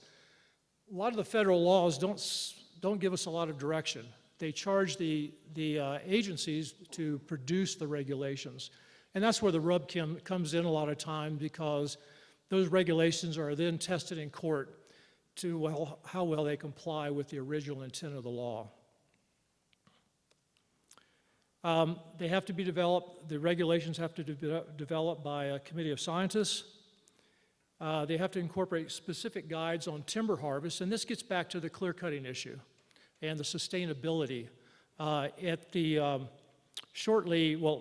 after World War II, the harvest levels on the national forest rose to their apex in the 1980s of about 13 billion board feet. Before World War II, they're somewhere around 800,000, 2 million, I think it was. I did a study on this, but they were not heavily harvested because a lot of the demand for wood fiber came from private lands before the end of World War II. The new plans must consider economic and environmental aspects of renewable resource management, ensure research based on continuous monitoring and assessment, and provide for diversity of plant and animal species. So we get into the regulations. Let's talk a little bit about the history. So NFMA was passed in 1976. First regulations were developed in 1979. Now remember I said the regulations are really where the rubber meets the road, where we lay out how that law is going to be implemented. They were first developed in 1979, but never used. The Reagan administration wrote new regulations for NFMA in 1982, and original plans for every national forest were developed between 1983 and 1993, and the first revisions started in 1996. So there are 127 land management plans covering 155 national forests and 20 grasslands, and 68 plans are past due for revision. We talked a little bit about how long it takes to do RMPs. Same holds true for a lot of the forest plan revisions. I've done one where it took 4 years to do a revision, way too long. So there's a handout that shows you the concentration or the layout of national forests. That's in the green. And just a little bit of history I want to interject here. If you draw a line down the center of the country, just about everything on the left side of that line, the western lands, were never in public ownership. They were have always been in the territory and the federal government ownership. Just about everything to the right was all purchased by the federal government, starting with the Weeks Act in 1911. And they've been termed in some point, they were the lands no one wanted because in many cases they were eroded. People had walked away from them, a lot of that during the Great Depression. So they're all managed under the same laws, but the laws that created them are a little different. Okay, let's take a look at a forest plan. As I said, they're revised every 15 years, but can be amended if needed. And when we get into the panel, we'll talk about adaptive management. And I think that's one of the strengths of our forest planning, our forest plans that allow for some adaptive management. And we'll get to some questions when we get to the panel.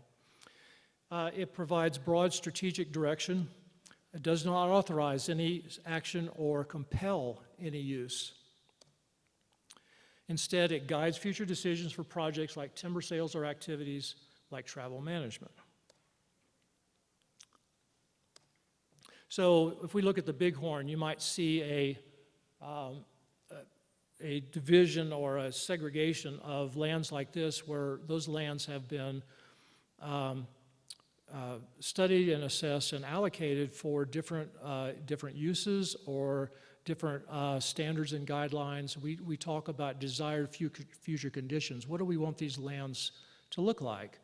And that's where you as local elected officials and staff and the public become real important in having discussions about that.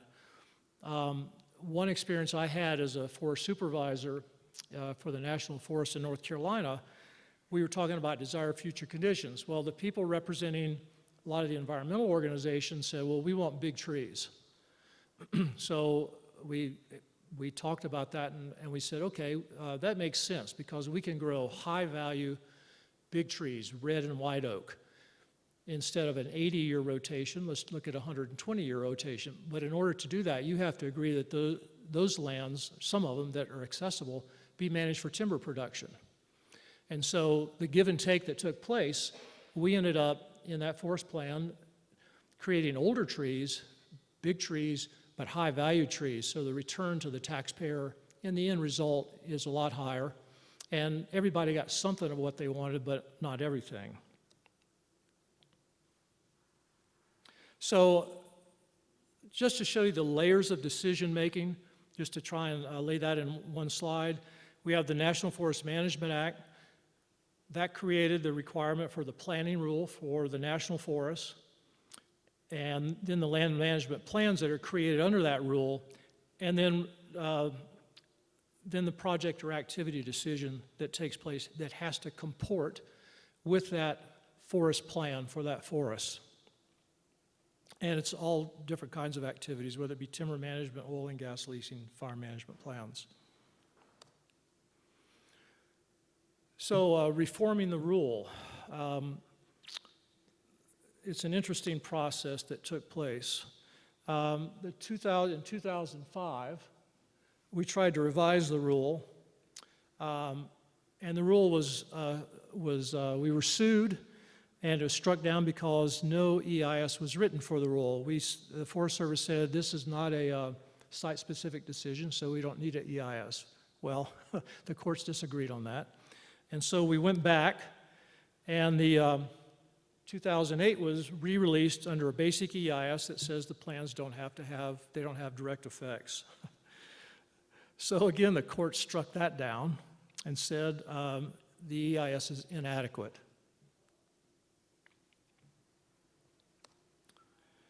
In 2010, we tried for a provision that the 2000 rule reinstated, allowing us to use the 1982 rule, which most of the plans are under today.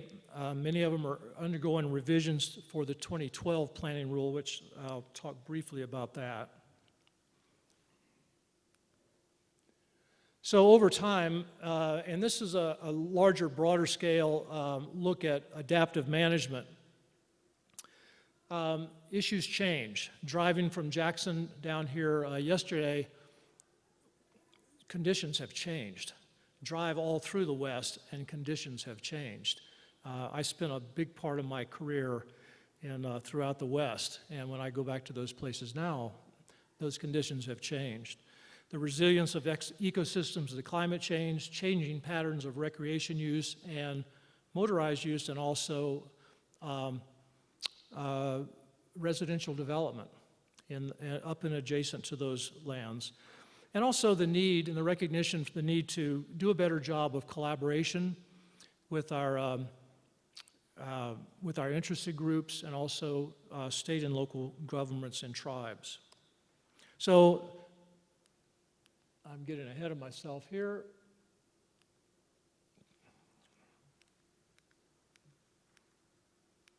There we go. So that's a picture of a change condition, which you all are aware of, that have to be addressed in new plans and adaptive management. So the new planning rule was published in the Federal Register in April 9th, 2012.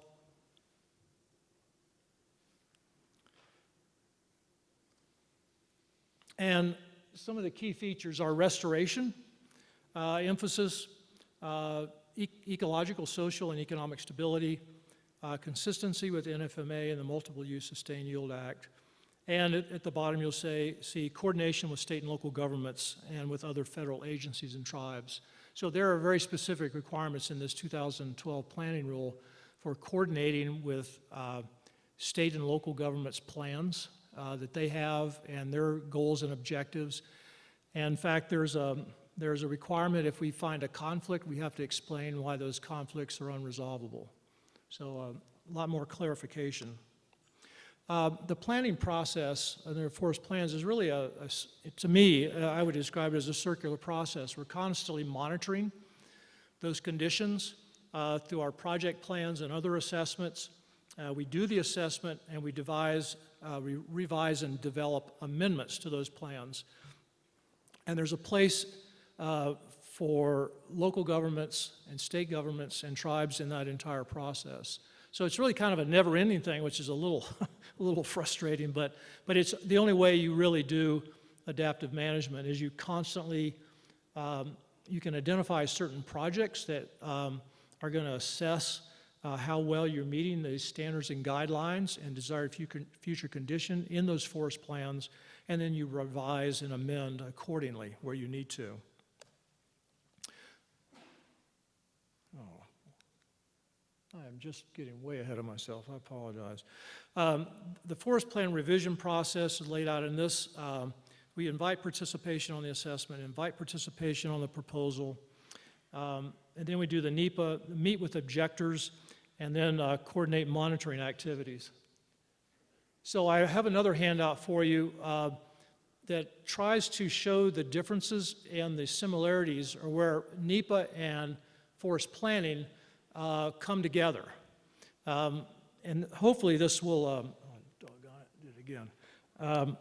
Hopefully this will lay out for you in one page how they interact, how NFMA and NEPA interact with each other. One of the things in the planning rule is the objection process, and I think we tended to follow some of BLM's procedures on this. I used to oversee appeals and litigation for Montana, Northern Idaho, and North Dakota, and the appeals process at that time was long, cumbersome, and very ineffective. So we have an objection process in the 2012 planning rule that I think will shorten that process quite a bit and allow those plans to get implemented. So to recap a little bit, forest planning is a key point of engagement for county governments. As I said, they set priorities for management, allocate resources, and make recommendations for special areas. They are on a 5-year revision process, and counties, you know, one of the things that, and I've been doing this for quite a few years now, and when I first started as a junior forester and firefighter in California, we would hold meetings, and they were kind of 1 or 2 people might show up, and then groups found that they could start showing up and try and give their input and influence things. And now county governments for several years have really played an active role in participating and making sure the federal land managers know what the wishes are and priorities are of their constituents. And so it's one of the things I've learned is the world is run by people who show up, and you really got to show up, and you have to stick with the process, but it will have results. And as I said, there are new requirements for Forest Service to cooperate and coordinate with counties. I'm going to move. So I mentioned also that the coordination with counties is done by interacting or engaging with your plans. That's a really important part, is to make sure that your natural resource plans for your counties really talk about access and maintenance of roads and hazardous fuels, so that when we're revising our forest plans or amending them, you know, we can connect with that process. Okay, so I want to quickly segue into an effort that has been ongoing for about 1.5 years.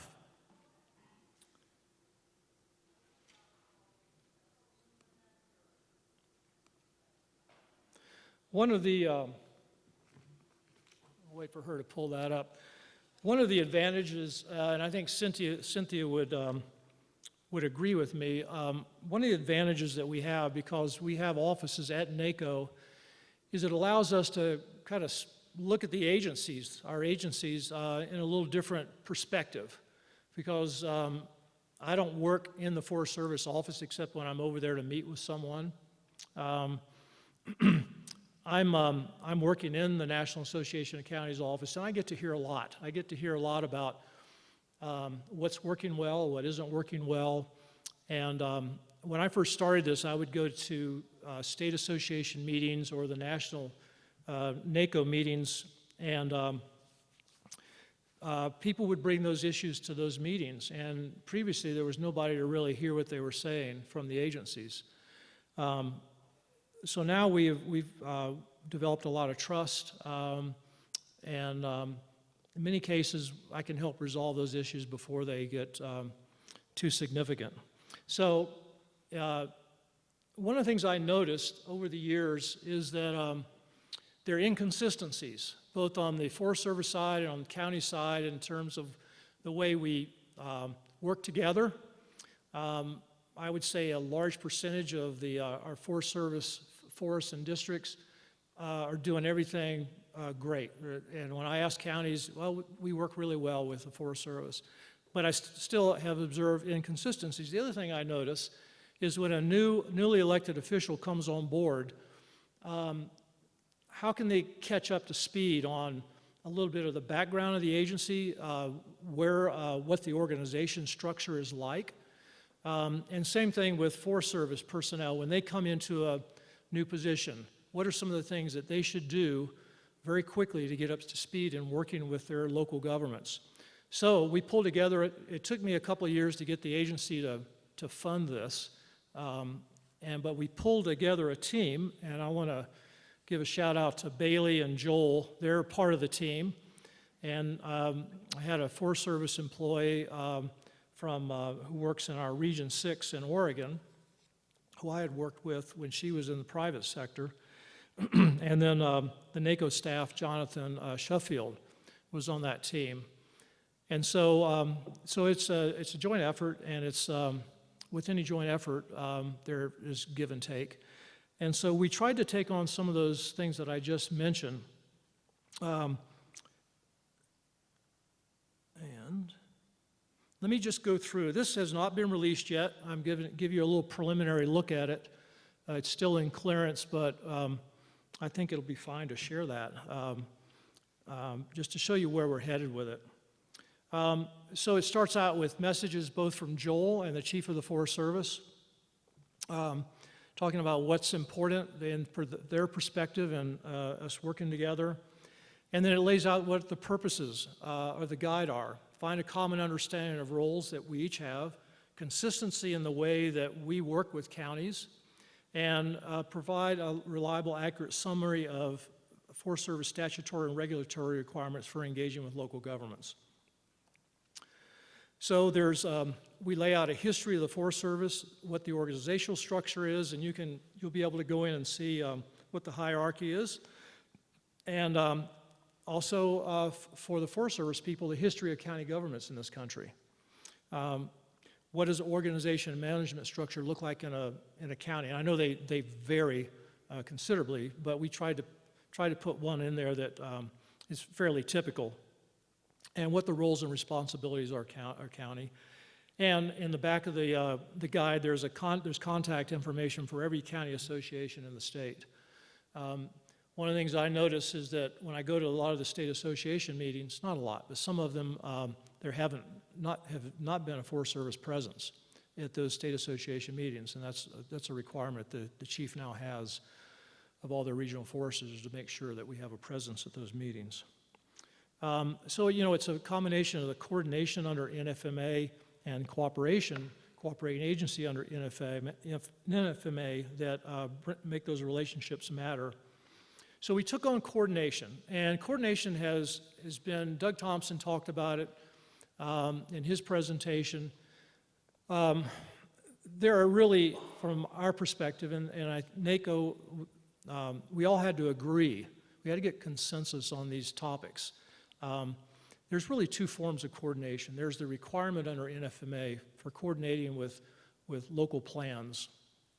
But then there's that, and I call that the big C, and then there's the little c of working with your local governments so there are no surprises. I don't like it when somebody comes up to me and said, the process was half done when I heard about it. Those kind of things should not happen. So that's the kind of coordination when you're doing travel management.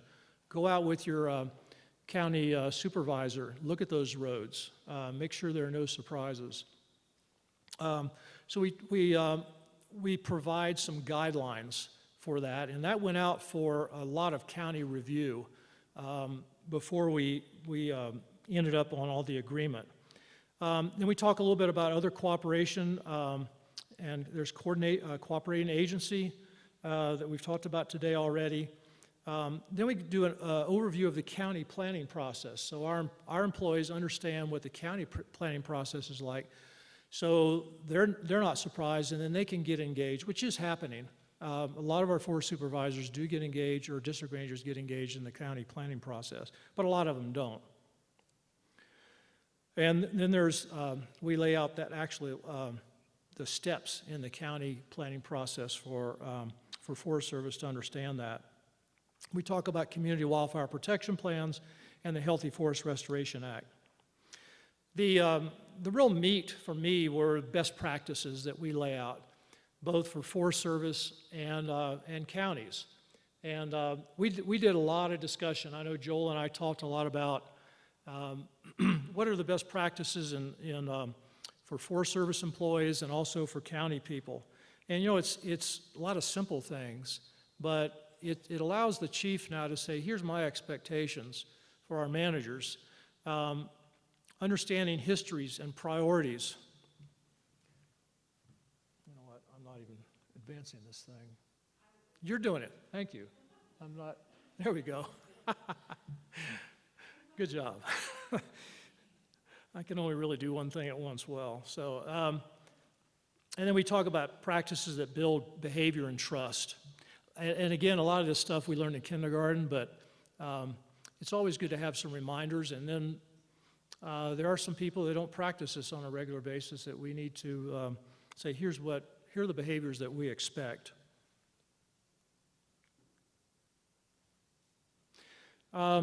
Managing transitions. One of the things that I hear constantly from counties, well, just when we have the forest supervisor or the district ranger trained, they leave. And we have a good one, and then they leave, and we've learned to work with them. And so one of the things that we wanted to try and do was provide some guidance for how to manage this transition for the new Forest Service employee coming in. So I'm gonna have to cut this short, but so anyway, we talk about managing transitions. We talk about best practices for counties and providing data and science, and then, for those of you who aren't aware, NACO has a really good database where you can bore down into any county's socioeconomic information. And they provide other information as well, and they're always adding new data sets to this. It's a wonderful way for somebody who doesn't know a lot about the socioeconomics of a county to get up to speed very quickly. And so that's in the latter part. And we also offer templates for MOUs with counties. As I said, we have a list of all county associations in the country. So I expect this will be, NACO, once we get it all blessed, it's in the department now, I believe, Department of Agriculture for final clearance. NACO is going to produce a photo-ready, print-ready electronic version, and then the Forest Service will do the final printing. But once it's in the photo-ready, we can theoretically send that out electronically, but we want to do printed versions as well. Joel and Bailey, is there anything else you want to add to what I just said? Well, I'll chime in just because I have the microphone first. I think this hopefully will be a really good resource and provide some practical tools for both Forest Service and county officials when it comes to working together. My favorite part of the guide is kind of best management practices. How do we, like, really practical advice on how counties and Forest Service folks work together. Like when you when you're a new Forest Service personnel in an area, go and introduce yourselves to the county commissioners. When you have a new Forest Service person come in, you know, if you're a county commissioner, introduce yourself. So it's things like that on how to begin building relationships and then maintain those. So thank you for the opportunity to work on it. I'm looking forward to this coming out, and I think it's going to be We can hear you. I think it's going to be an opportunity for counties to better work with our district rangers and our forest supervisors to be more engaged in decision making than we have in the past. One encouraging thing, and too often I've been in situations, a lot of us have, where we've developed a plan We presented our natural resource plans. In some cases, this has happened. We take them to the federal agencies. It goes on a shelf. You get a new field manager. They've never seen it. They don't know where it is. It's never been looked at. And I'm assured by the chief that there will be a process from the chief's message down to the district rangers that you are expected to know what's in this guidebook, and this creates the outline for how you will work with your local governments. And I'm looking forward to this being in place. I think it's going to improve the working relationship between local and federal government, and that's the purpose of it. One of the things that I personally felt was important, the Forest Service could have put out this by itself and say this is how we think it ought to be, but I think the power of it is the Forest Service and the counties put this out together, say this is what we agree the way it should work, and I think that creates a lot more credibility to the document. We'll see. We haven't done this before, so it'll be an interesting. The implementation is always in the details, but. So we'll move on with the panel now, and I'll ask the panel members to come up. I'm really happy to, we have some great experience on this panel to talk about what works well on the National Forest side, U.S. Forest Service side. We heard that from BLM, and so we have some, I'm really pleased with the people that have agreed to do this. Terry Wolf from Washakie County Commissioner, Andrew Johnson, Bighorn National Forest Supervisor, Lisa Timchek, Shoshone National Forest Supervisor. There's Rob.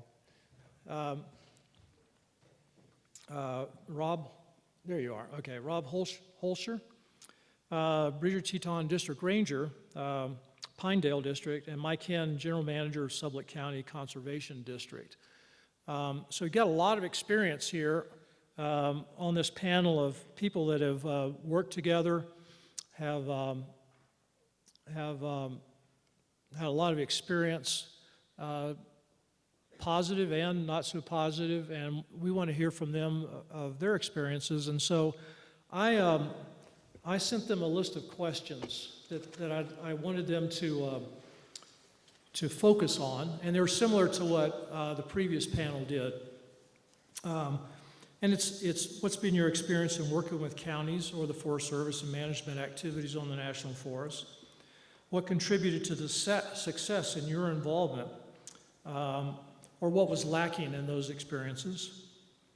I'll be really interested to hear answers to this next one. What types of projects or activities are the most difficult to come to agreement on?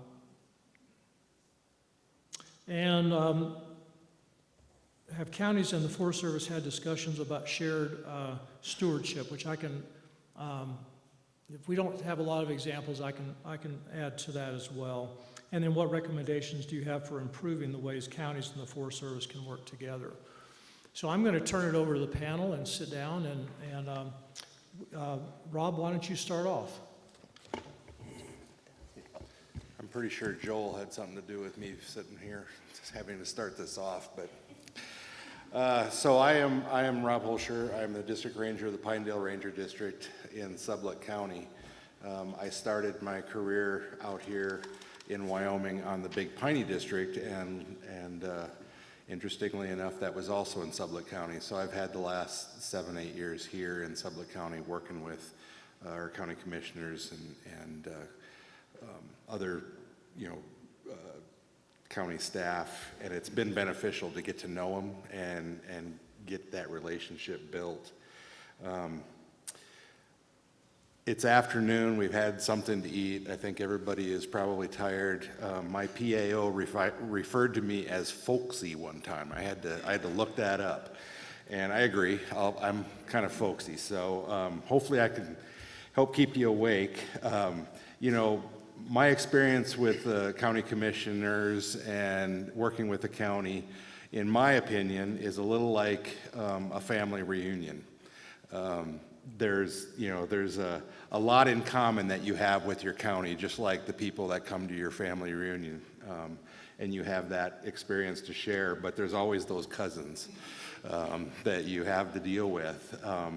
But again, the bottom line is you have a shared interest in the land on the national forest and in the districts and on the forest where you're at. So that brings you together, and it gives you a common goal to work for and work with each other on.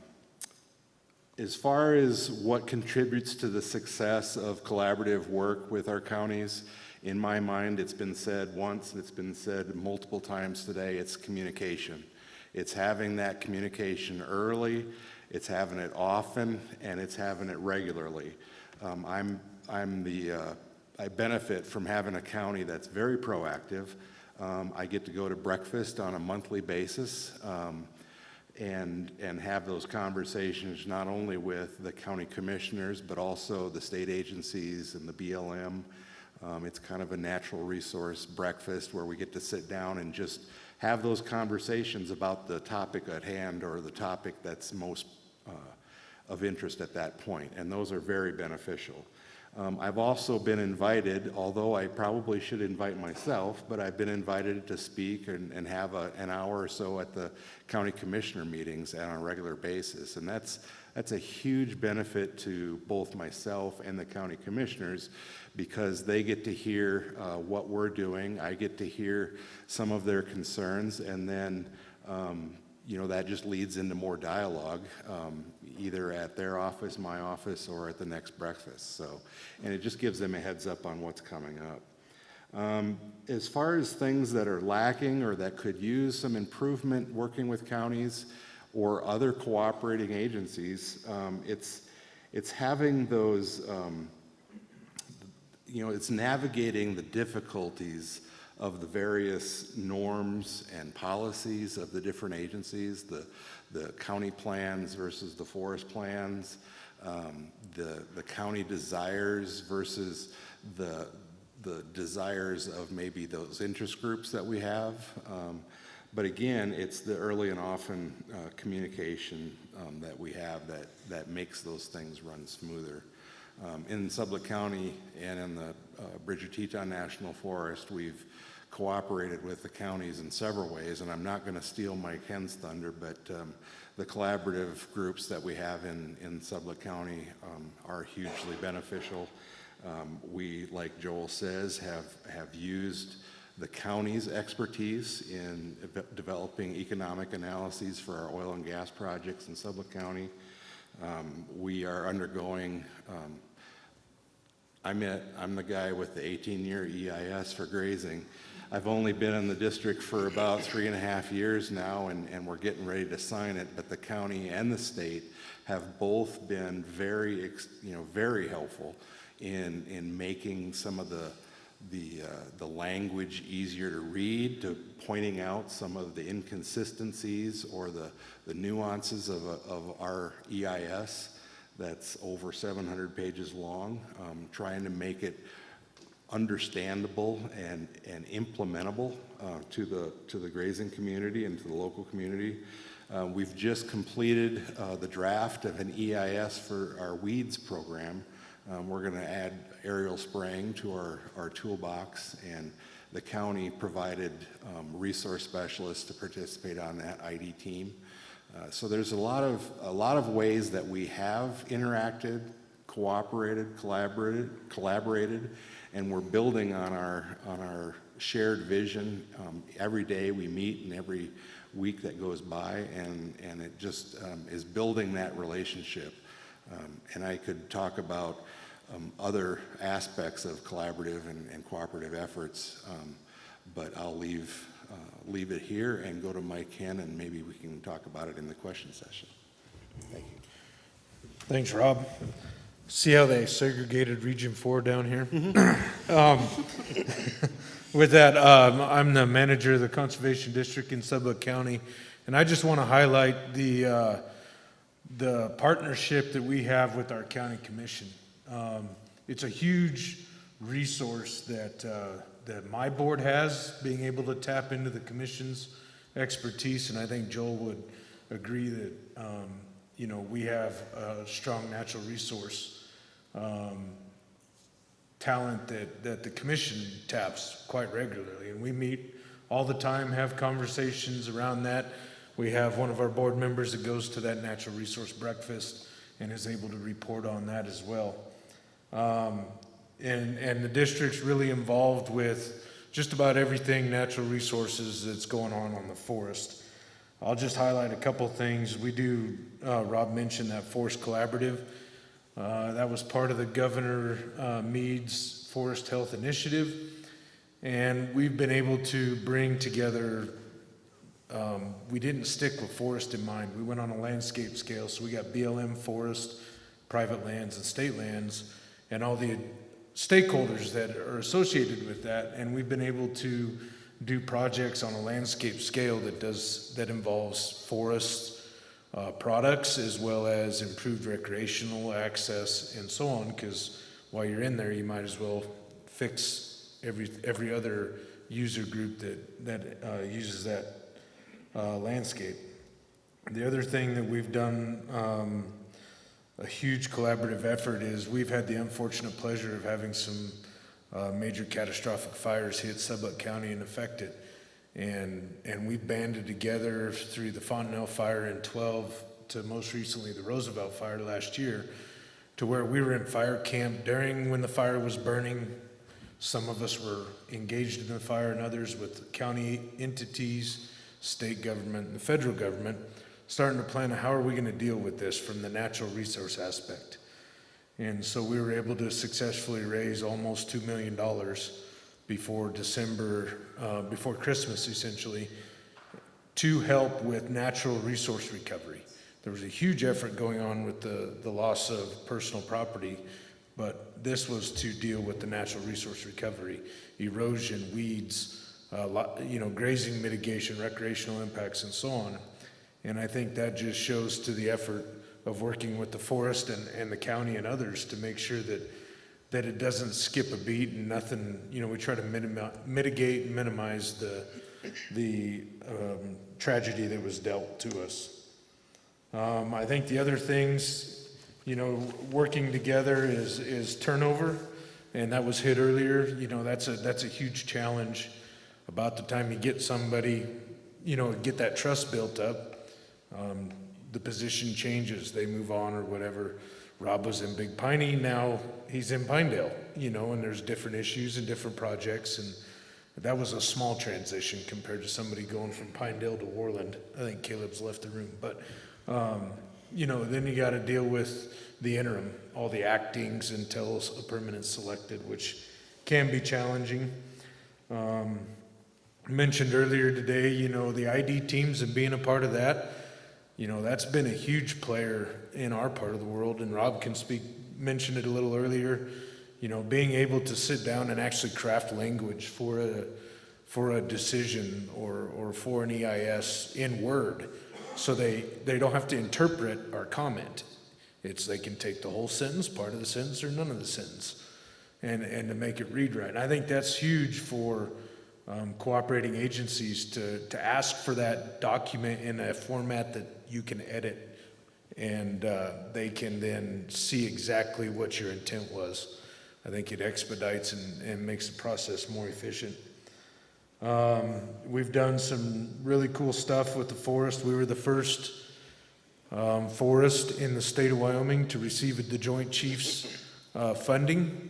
The Bridger Teton and the Pinedale Field Office of the NRCS were awarded Joint Chiefs funding, which came out of our Forest Collaborative efforts, and everybody put in to get that grant written, and we were able to have a success there. I already mentioned the fire recovery efforts and the third-party funding. We knew the forest wasn't going to have enough money with their bare money they got to address the issues of a 65,000-acre wildfire. So we were able to get all that additional funding to help on the forest and the BLM and the private property that was affected. I think, just to sum it up, I think getting involved early and bringing your unique knowledge to the table and the abilities helps out a lot, and building that trust, which is mentioned several times. And then understanding agency policies and mandates and how they can't maybe do it the way you want, but if you think outside the box and try to figure out how you can meet that policy or mandate and still come to a common ground, might not be exactly the way you wanted it, but it's better than trying to let some judge decide how it's going to turn out. And I think that's where I'll leave it till we have questions. Thank you. Good afternoon, everyone. Rob is folksy, and I'm a little nervous, so I typed up some notes, and I thought I made the font large enough, but I didn't, so excuse the glasses. You can see from my bio, I've been working for the Forest Service for 31 years. 18 of those years were in Montana, so that's Region 1 of the Forest Service, and I was a district ranger there on 2 different forests. And I wanted to share this different perspective because in Montana, there was not cooperating agency status with the counties and the Forest Service. They fought like crazy. It was incredibly contentious. And my first 4 years was in Sanders County.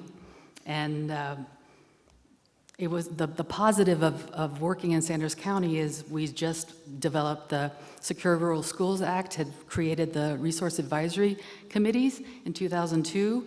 And that was some great cooperation. However, the county commissioners were trying really hard to get that cooperating agency status, and it just wasn't flying within the state of Montana. So again, in 2014, I took a detail as a deputy forest supervisor on the Idaho Panhandle, and they were going through forest plan revision at the time, and there was that same struggle in Idaho to have this cooperating agency status with the counties, and it just wasn't going. So I witnessed during the forest plan hearings a lot of contentious arguments about how we plan together, and I was really quite happy to come to Region 2 in 2018 and see the difference, because I believe Wyoming is what did you call it, Dave Loomis? You called it Cooperating Agency Central for the nation, the #1. So I learned a lot when I got here in January of 2018. Within the first couple months, well, we had the furlough, which wasn't fun, but by February, I was asking the district rangers to go out, take me out to the different counties. There are 5 counties that are covered on the Shoshone National Forest, and Park and Fremont are the largest coverage, but then we have Sublette and Teton and Hot Springs as well. So I was able to go out and meet with Fremont and Park County commissioners and our district rangers. They spend quarterly, they'll meet with the commissioners and give them updates on all the projects that we're working on, any highlights that they would like to hear about. And any NEPA projects that we're doing, we also coordinate that way. It's been established that we're just going to keep our lines of communication open always, so that if a county commissioner wants to call, have a question, we have some that are incredibly active with us, and there are some that just leave us alone, and we leave them alone. But I always want them to know that the lines are open. Give me a call, give the district ranger a call, and we can talk through anything together. So just last week, I had the fortune of having Senator Enzi come visit the office right before the Cody parades, and we spent an hour together, and I went over highlights that are happening on the forest and within our region, and I wanted to share them with you today, because if you're a county commissioner that covers one of those 5 counties and you're interested in anything here, please give me a call. We can talk about it.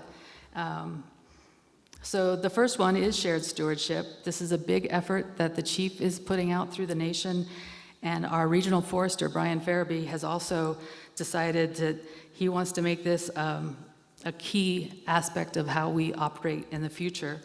So he is actually rolling out the shared stewardship for Region 2, projects that we're going to be doing in the next 10 years. He's rolling that out to the district rangers tomorrow on a conference line. All the district rangers within our region. Sorry, Rob, you're not going to see it.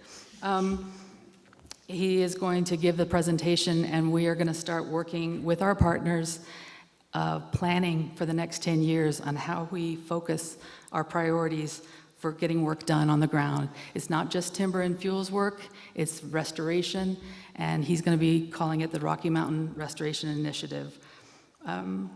The top 3 priorities within the region, I also shared that with Senator Enzi, and that is creating and maintaining resilient landscapes. That ties in really nicely with shared stewardship. It's connecting with our communities, which ties in really nicely with working together, and improving our work environment. And that's something that the Forest Service has been trying to improve for the last couple of years, especially with regard to harassment. So we also, a year ago, when I first got here, the Forest throughout Region 1 realized we weren't going to be able to get our work done without working together across boundaries.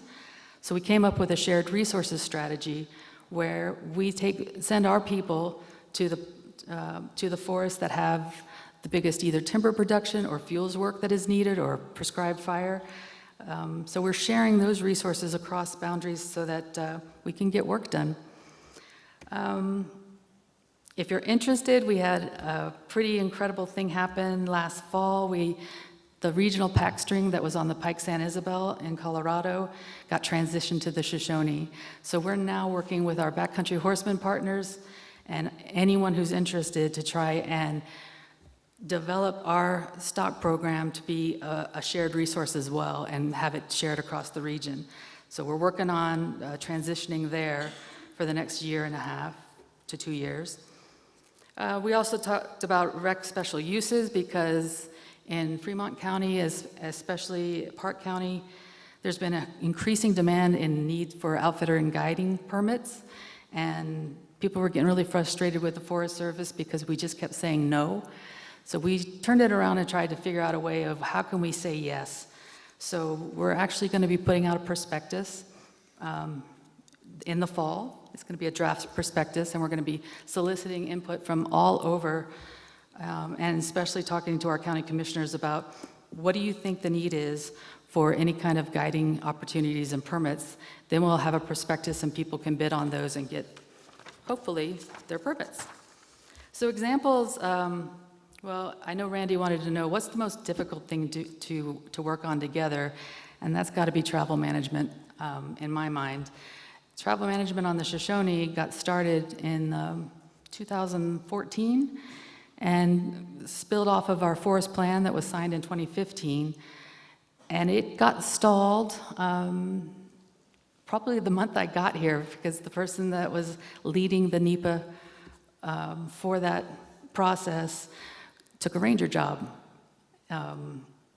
And we've had a bit of a hiring snafu with the agency for the last 18 months, and we're still waiting to get that NEPA person on board. We're hoping that it's going to happen by the end of the summer, and then we're going to restart travel management so that we're going to re-engage with every single community member. We'll start with the commissioners as well, because every time I've talked with the commissioners, that's the first thing on their mind is what's going on with travel management.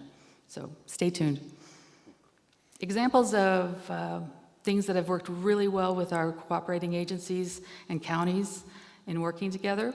Just last year, you probably knew that the Chief Joseph's Highway had a huge landslide.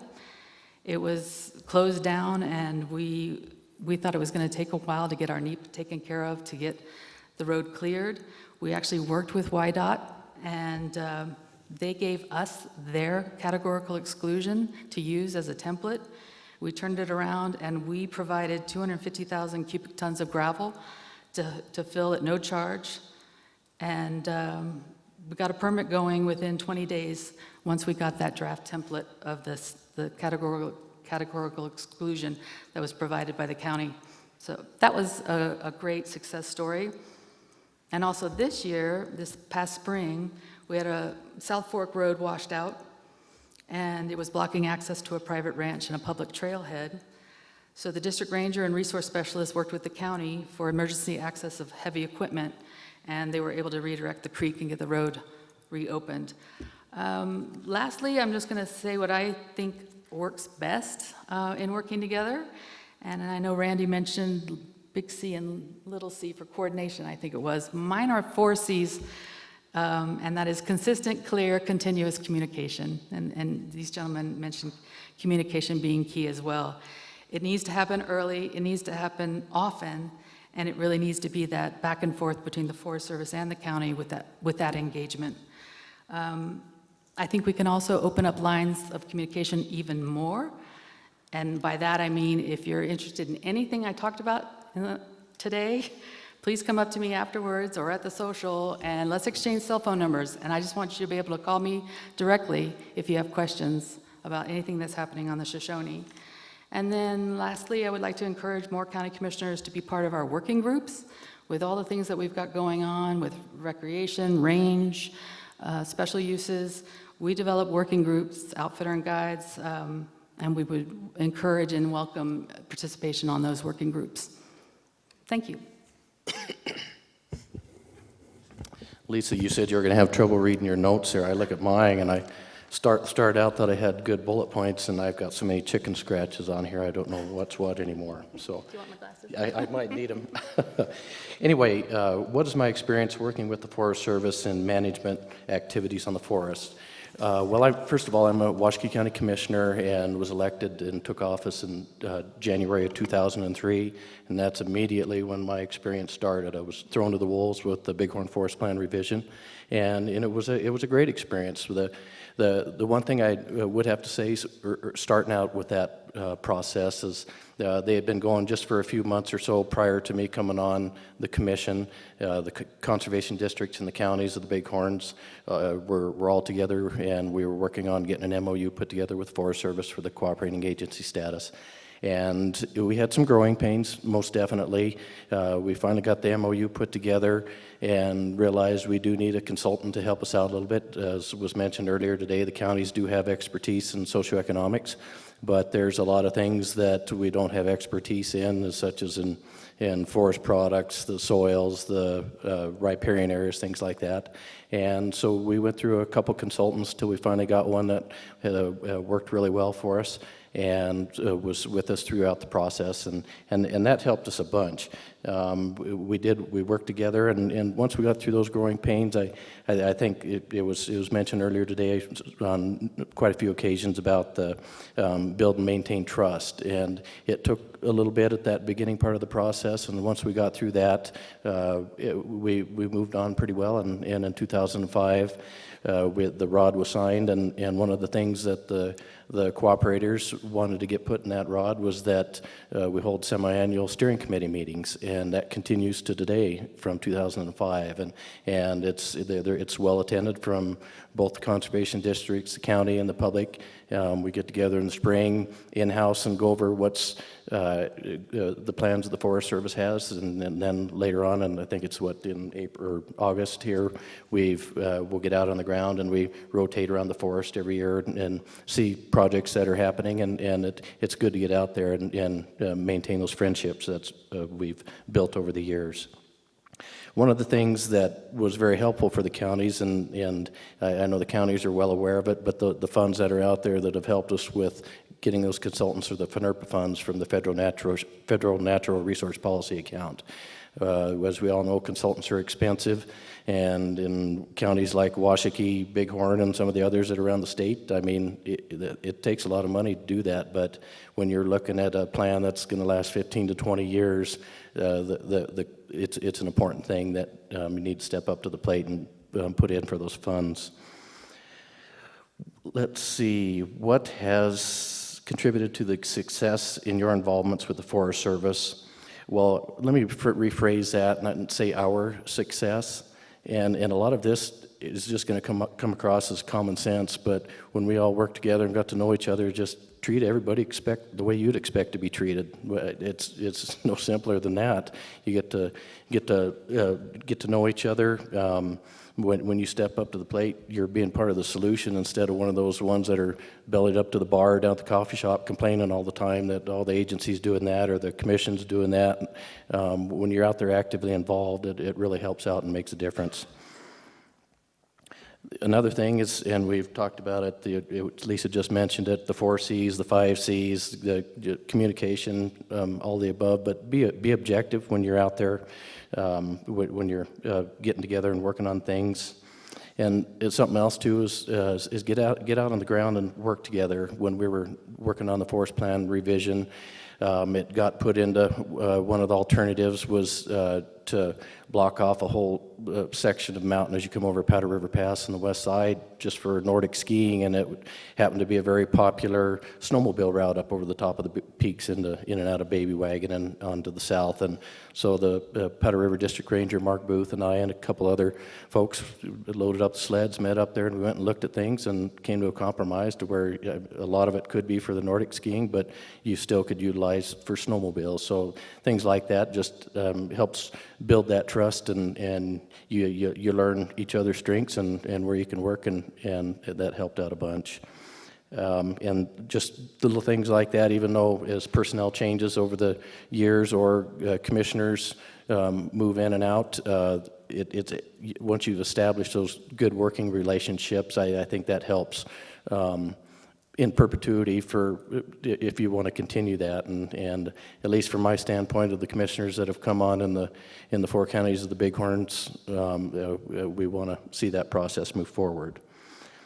What types of projects and activities are the most difficult to come to agreement on? Well, let me go back to the forest plan revision, and some of the things that took a bit to work through, obviously, were grazing and AUMs and the concerns of loss of AUMs. We did work through that, and it, yeah, I mean, it wasn't, I guess everything that we did work through, there was give and take, but in the end, it was a lot better than what it would have been if we hadn't had a seat at the table. Elk security was another issue, and that's one thing that when you also have state agencies at the table, and sometimes, and this isn't to knock the game and fish at all, but they're looking strictly wildlife, whereas a commissioner, you're looking at the whole everything, and so we had to do some give and take on what would work for them and for the counties and for the conservation districts. But the elk security, I mean, the Game and Fish wanted as much elk security, and if you're not familiar with what elk security is, it's basically timber that you can't access with roads or anything like that, or if there are roads in it, they need to be closed off, and wanted so much acreage of it. And so once we worked through those issues, it was good, but you do have to keep in mind that some entities aren't looking at the overall picture as much as what their day-to-day work is. And travel management, I think enough said on that one. That was one that we had to work through a bit. You've got a lot of outside entities that want to influence folks in the decision there, and so you're trying to see what works best for everybody when you're looking at wilderness to roads to be able to utilize. And Caleb brought it up earlier about the bookends or the sideboards.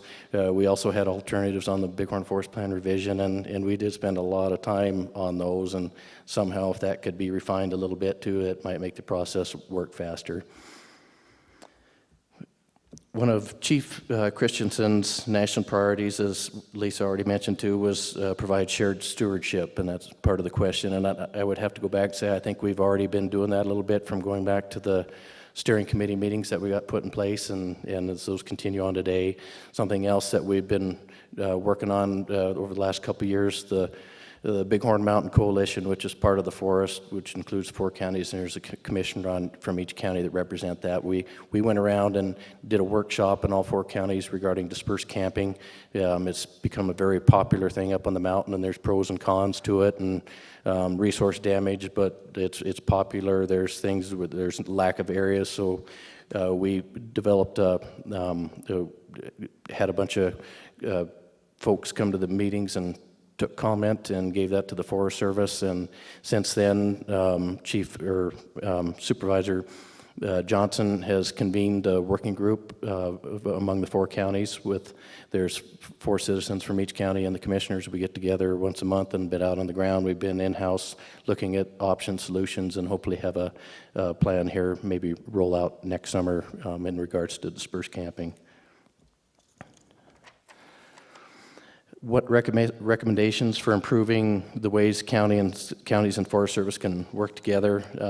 touched on them a lot already, but again, just be involved, get out there and learn. I get the SOPA that comes out for the Forest Service, the schedule of proposed actions that's going on, and make a point to see what's affecting me in Washakie County and other areas, and if there's something worthwhile to comment on, it's good to stay on top of that. And let's see. And this is just kind of in general, just from over the years, has been involved in the forest plan revision, but just all parties just need to be credible. If you make an inaccuracy or something like that, own up to it and move on. Sometimes your opinions can cloud maybe some facts that are out there, and you slipped up. Just own up to it, and it's water under the bridge. And one other thing is just make it fun. I mean, if you go in there with being tensions high and you're ready for a battle all the time, it takes away from the process, and I think can take away from the product that whatever you're working on could be. One of the instances I can cite, for example, that we had talked about lynx management on the forest, and I'm like, we don't have lynx up there. Why are we putting in stuff to manage for lynx? And so just as a joke, I'd come back from Alaska and happened to buy a lynx pelt in Alaska and pulled it out of the bag, and was like, this is going to be the only lynx up on the mountain. It's going to be on the wall at the cabin. And John Warder with the Forest Service had to snap a picture of it, and I know the picture's still floating around somewhere. So, and last thing is just by being proactive and objective, in the end, you've got a lot better product to deal with, and that's good for the public, that's good for the counties, and it's good for the Forest Service. So, thank you. All right, thanks, Terry. So, like the prior panel, I'm really glad to go last, and so I'll take full advantage of that, because a lot of what I would say has already been said, and I think that's to your advantage as well. So similar to what Lisa said, you know, I've worked around the West for the Forest Service. I've been in Utah, Arizona, Montana, briefly in California, don't want to go back, as well as a foray out to the Midwest to Minnesota. And one thing that became really, really clear to me soon after coming to Wyoming about 1.5 years ago, the same time Lisa came, was that the Forest Service here, and in particular on the Bighorn, had really great and strong working relationships with our counties that were really valuable to helping us get good work done and to make good decisions. And I think a core part of that is a common theme that you've heard all of us talk about that's come up multiple times today, and that's that strong, effective relationships and trust are the fundamental bedrock of us being successful and working together. And if we don't have those, if we aren't able to establish good working relationships and effective relationships, we're not going to be successful. And I say effective relationships, not necessarily positive relationships, because I think one of those fundamental understandings we have to have is that we have to agree that we're not always going to agree. There are going to be times when we do disagree on things, but if we have built trust and we've built working relationships, we can work through those challenges to come up with to solutions and maybe take on the next issue together. And I think another fundamental understanding that we need to share, between the Forest Service and between counties, is that, we're part of your communities too. And that I think for too long between federal agencies and communities, particularly in the West, there's been an us-them sort of relationship, and that's not a real thing to me in my mind. I mean, we are part of your counties. I live in Sheridan County. I'm happy to live in a county where we have a former Wyoming hotshot as a county commissioner. I think that's pretty cool. And a lot of our employees are locals. But a topic that came up earlier is that the difficulty of transition, leaders transition. Lisa and I are both new, 1.5 years here in Wyoming. And those transitions can be a challenge to continuity and to reestablishing relationships. But I think that if we continue to kind of build that, lay the groundwork of connections like the steering committee that we have with the counties around the Bighorn, those transitions can be smoother. And I think that there's a value in ensuring that new Forest Service leadership, when we come to a district or to a forest, that those leaders take the time to invest in in getting to understand their communities, working with the county commissioners to understand the issues, the things that are important to the county, and not just on the forest, but things that are important in general, so that we can have a better understanding. And that way, Terry can put up with a New Yorker like me, and we can figure things out and get good things done. But so I'll give you two examples of things that ended up working well, one that didn't work well to start.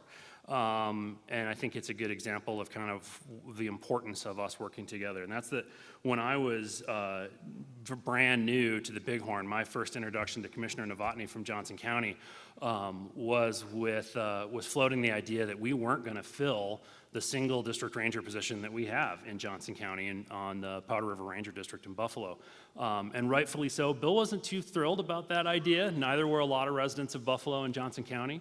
And so we spent some time listening to each other, and we spent some time getting to understand, I spent some time getting to understand why that was important to Johnson County, why that was important to folks in Buffalo, and made a decision that what was more important to me was the long-term working relationship with Johnson County rather than how I arranged the deck chairs of our organization.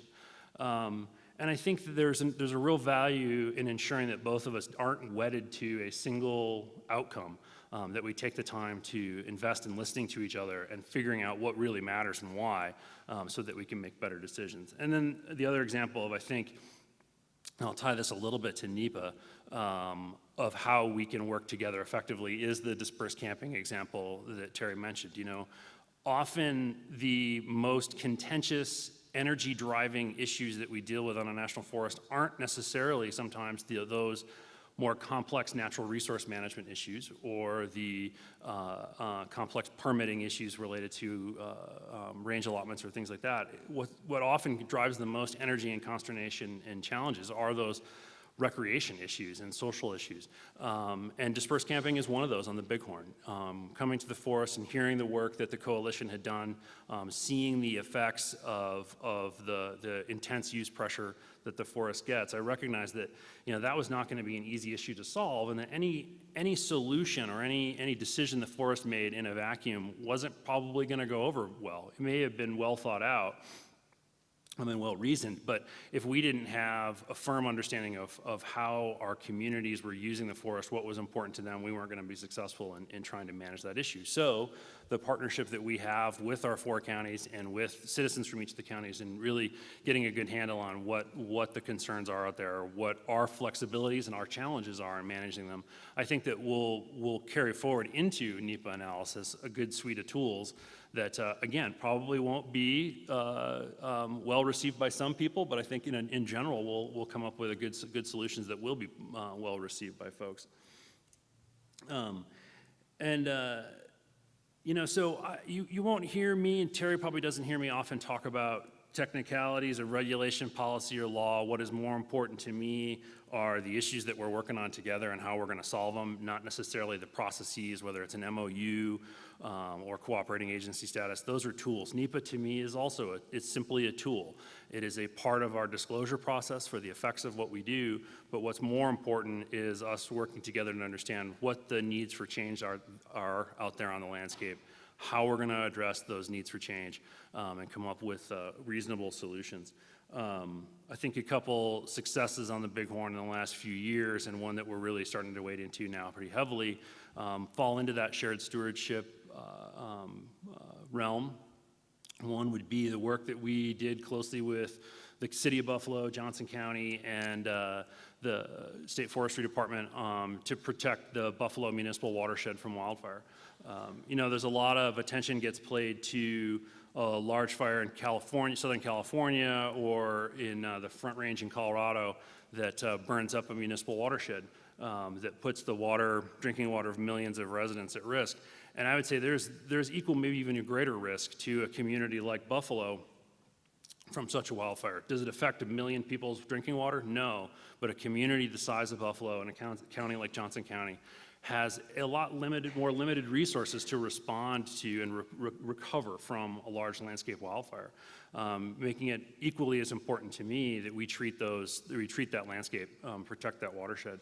And the forest went through a planning process of a couple years, working really closely with the county and the city and the state, with funding from the state under Governor Meade's priorities for forest health, it came up with a good decision that we're implementing right now in Buffalo. We're taking that model and moving it north into Sheridan County, and working with the Sheridan Joint Powers Board for the Sheridan watershed and starting the planning effort there. Again, trying to work closely to reduce the risk, do the work that is important to the communities that surround the forest while addressing our needs for improving forest health, generating timber volume, and more. And I think a more historic maybe example would be the Medicine Wheel, the Medicine Mountain site up on the forest, which is a cultural landmark for a lot of Native American tribes, but has a road right next to it that was really important for residents of Bighorn County, and the forest through a long and probably pretty painful process with the tribes and with Bighorn County came up with some reasonable solutions for managing that site. So it's protected so that Native Americans can worship there, so its historic and prehistoric integrity is maintained, but we have an open road that can be used for recreation and for resource management right nearby, and a good compromise solution there. So again, all of those things were successful because of good working relationships and that early and frequent communication. And so with that, let's move on. Well, I have a couple of questions, but I'm going to wait and give you folks some time. If you have some questions, we have a little bit of time. So we'll open it up to anybody that would like to pose any questions to the panel. We do have just a couple minutes for questions, so. Anyone? Okay. So the issue on adaptive management came up with the last panel, and I'd like to ask anyone from the Forest Service to just briefly describe how you address adaptive management. Who wants to take that one on? Well, I'll talk about, I can talk about adaptive management a little bit, but I'll talk about something else that Dave mentioned earlier that I think is even kind of more exciting. And so first, but adaptive management is a good tool, but it is often, it's fuzzy what exactly that means. It has a lot of different definitions to different organizations, different agencies. I think that the BLM sees it as a little bit differently than the Forest Service does, but to me it's about using the shared knowledge we have of the resource to make flexible decisions. But I think that really the progression of what the agency has learned about adaptive management is the heart of condition-based decision-making, where I think that, often one of the biggest challenges in a NEPA process is its complexity, and is the huge volumes of information. We feel like often that we can't make good decisions unless we have good data. But I think we have to accept the fact we're never going to have all the data we need and the right data. We just have what we have. And so using a condition-based planning framework where we can look at analyzing the effects of certain actions on certain portions of the landscape, certain in different types of timber, different soil resources. We know from experience how different forest health treatments, for example, affect different soils. We know how they affect different species.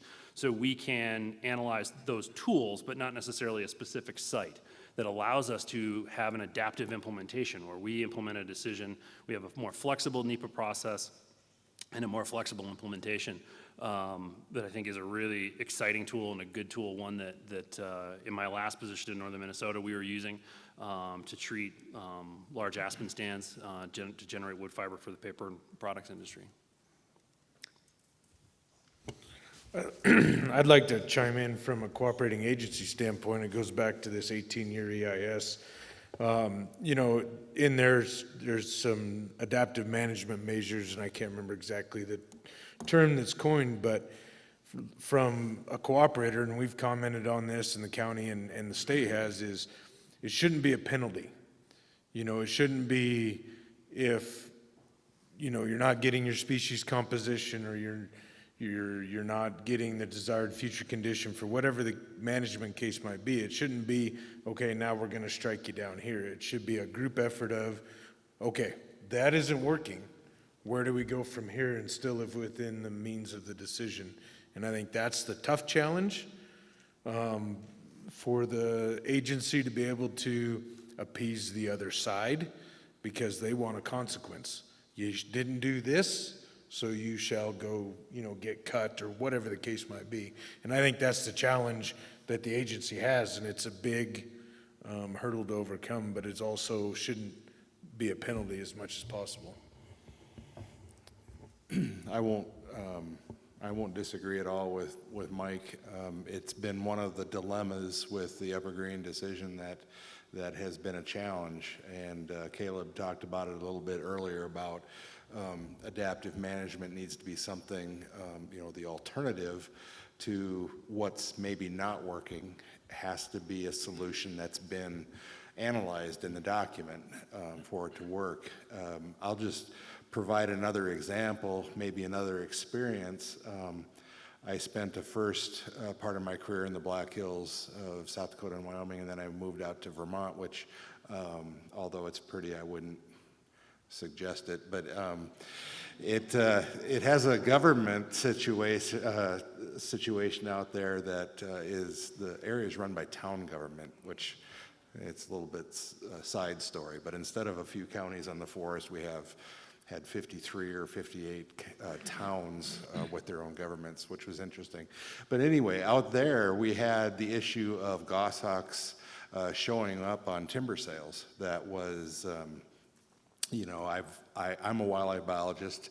I think every goshawk I've ever found on a timber sale was found by the timber crew marking the stands or the purchaser that purchased the stands. But what we tried to do out there was we tried to set aside 40-acre stands so that if a goshawk was found, we could use adaptive management and go to these other sites and offer a purchaser an alternative site to harvest.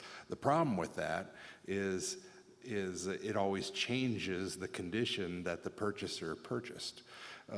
It changes, it might be different access, it might be different quality trees, it might be a number of things, more water. So adaptive management is a difficult issue. It is a challenge to work through those issues. There is dilemmas involved, but I think that's where having those communications with the cooperators really can help out the situation. Great, thank you. So we're going to close this out. A lot of this boils down to people's attitudes and their willingness to find solutions. And I want to thank the panel. I think we assembled a great group here with a lot of experience who added a lot to the discussion. So let's give them a hand, please.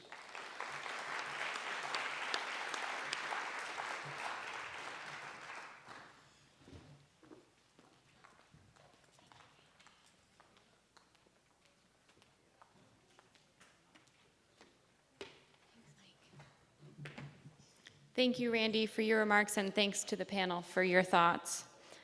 We are going to shift gears once again and put BLM, NEPA, and Forest Service on the back burner until tomorrow and talk about the Endangered Species Act and efforts to modernize that act. Our next speaker is David Wilms. David is the Senior Director for Western Wildlife and Conservation for the National Wildlife Federation, where he works with diverse groups to help identify solutions for challenging wildlife-related issues, including efforts to modernize the Endangered Species Act. Before this, he served as a policy advisor for the Wyoming Governor Matt Mead on endangered species and other natural resource matters. Please help me welcome David.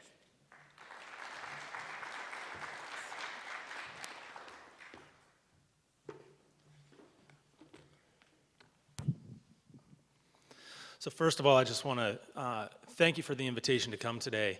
I haven't worn a suit in about 6 months, so this was a great opportunity to verify that it still fits. I didn't get it cleaned, but I did brush it off. But ever since leaving the governor's office, it's been a wonderful experience to not need one of these. Two other things before I really get started. One, I'm only going to mention NEPA one time during this talk, and that was about 4 words ago. And the last thing I'd say is you are only a succinct 87 slide presentation away from a reception. So sit back and enjoy. I've had an opportunity to work on endangered species issues for my entire professional career. As an attorney litigating endangered species issues, through the governor's office working on policy issues, and now moving into the National Wildlife Federation role, which was really, my objective was to see through a lot of the work that I did with the governor to try and help see some of this work to fruition. We'll see if that happens or not. So my goal here today is to tell you a little bit about the nuance behind why we're talking Endangered Species Act modernization now, some of the history that led to this, and then efforts that have been undertaken in the past and maybe why they didn't work well, and efforts that are going on right now, and challenges and possibilities of success. So I'm just going to be very frank with this and lay it all out there. Nobody's figured this out today, so the bar is not high for me to get this right. Going back in time, everybody's probably familiar. Endangered Species Act was passed nearly unanimously by Congress. Unanimously in the Senate, and in the House, only 12 dissenting votes. From the time it was introduced to the time that it was approved by the Senate and signed into law, was 5 months. A law this impactful, 5 months. Now, granted, there were iterations of the act prior to this. Right? There was a 66 law, there was a 69 law, but the 73 Act from introduction to signature by the president, 5 months. And in the findings of the act, Congress identified the reasons for having an Endangered Species Act. Right? Recognizing that some species are in danger of extinction, recognizing that we've lost some species already, and that some extinction might come as a consequence of economic growth and development. And also that species have aesthetic and ecological and educational, historical, scientific value. Some of the debate at the time was there might be a cure for cancer that we don't know in one of these plants. And we don't want to see it go extinct if we had the opportunity to cure cancer, right? So there were a lot of reasons behind adopting the act in the first place, a lot of altruistic reasons, a lot of bipartisan support for it. Almost immediately upon passage, Congress realized that maybe they went a little too far with that first act. Right? Almost immediately. We have a case right out of the gate. Most people have probably heard of Tennessee Valley Authority v. Hill. But in response to that and some other things, we had a series of amendments over the course of the next 15 years or so, 10 years, really. And I'm going to talk about those amendments in a second because a lot of the problems or perceived challenges with ESA implementation, you can actually point back to some of the amendments that Congress made to try and fix what they thought were other problems in the first place. Right, so when we're talking about ESA modernization today, part of the conversation is about resolving some of the changes that Congress made when they were trying to fix what they thought were problems in the first instance. Right. Before I get to that, I want to mention one thing. I always say this whenever I talk about the Endangered Species Act. The Endangered Species Act has two purposes, not one. I always say this because in a lot of crowds, I say, what's the purpose of the Endangered Species Act? They say to prevent extinction. I say, okay, what's the second purpose? And it takes a while for people, a lot of people that don't work in that don't think about that. I think prevent extinction, that's the sole purpose. But no, it's spelled out right in Section 2 and Section 3. You have to read the definitions together of purposes. But the second purpose is to recover species to the point that the protections of the act are no longer required. Basically, the second purpose is to delist species, right? To get them on, recover them, get them off. I think that piece is forgotten a lot. At least as I've traveled the country talking with groups and I ask that question, I don't get that second answer very frequently. This is a slide that was always in my wheelhouse. Oops, I should probably actually move. Oh, you're doing it? You're on it? Great. I use this slide a lot, but maybe not for the reasons people might think. Because this is the type of information that can be interpreted and is interpreted many different ways. Some people look at this and say, percent of species delisted due to recovery, 2.2%. Something is wrong. We're failing. We can't get species off the list. Some people look at it and say, we have about a 99% success rate on preventing extinction. This act is working, it's doing what it's supposed to. I say these are really good political talking points, but they don't actually get to the root of the issue around the act. So I point it out there so you can see it, because it's an eye-opener to see how many species are listed. It's an eye-opener to see how many species have been delisted and why. But data, like anything, it can be interpreted so many different ways. So great political talking points, maybe not the best way to determine what works, what doesn't work with the act. One of the reasons why, some of there's missing information there. There are 62 species on the list right now today that are likely extinct, yet we're managing for them as threatened or endangered species, right? There are a few species that have been on the list, that haven't been seen since the 1950s, but they're still on the list, right? 85 species went extinct before ever being put on the list, so they never had a chance to have the protections, right? There are a lot of species on that prior list that I showed you that have been listed more than once. Distinct population segments are treated as an individual species for purposes of listing under the Act. So you could have 15 distinct population segments of the same species, and it'll be counted 15 times as 15 listings. Right? And then there are a lot of species, and we're very familiar with it here, that are listed, that are recovered and should be delisted. There are the last I checked, it's been 6 months or so, there are 36 or so species that are just sitting there in purgatory ready to be delisted, but because of resource availability and prioritization, haven't been able to move forward with delisting because so many resources have to go to responding to petitions to list and other things like that, that you can't actually move forward with delisting species. So I just want to put that information out there. Let me talk about some of the amendments to the Act. So, first of all, the 1973 Act didn't have a lot of the things that we think about today that we know about the Endangered Species Act. One, amendments in 1978 created what's called a God Squad. It's a committee that has the ability to override, the easiest way to put it is override an agency decision on a listing decision. Or not on a listing, excuse me, on a project. So allow a project to continue that otherwise would be prohibited because of its impacts to threatened or endangered species. The 78 amendments mandated designating critical habitat and authorized an economic analysis for that designation. It's the only place in the Act, actually, that authorizes an economic analysis. Right? And it was put in there in response to the TVA Hill case, where in that case, a large dam project in Tennessee was halted, that was largely funded, largely completed, was halted because of a snail darter, about a 3-inch long fish, and that was halted. And Congress responded by saying it was halted because the Supreme Court said economics cannot weigh into these decisions at all. So Congress responded by amending the Act and narrowing what could be defined as critical habitat. There were regulations on the book that were far more expansive, so Congress wanted to respond to that and narrow it, and they wanted to also allow for economic analysis. At the same time, they defined species in the Act to include a distinct population segment. In Wyoming, this has become, in some ways, the bane of our existence.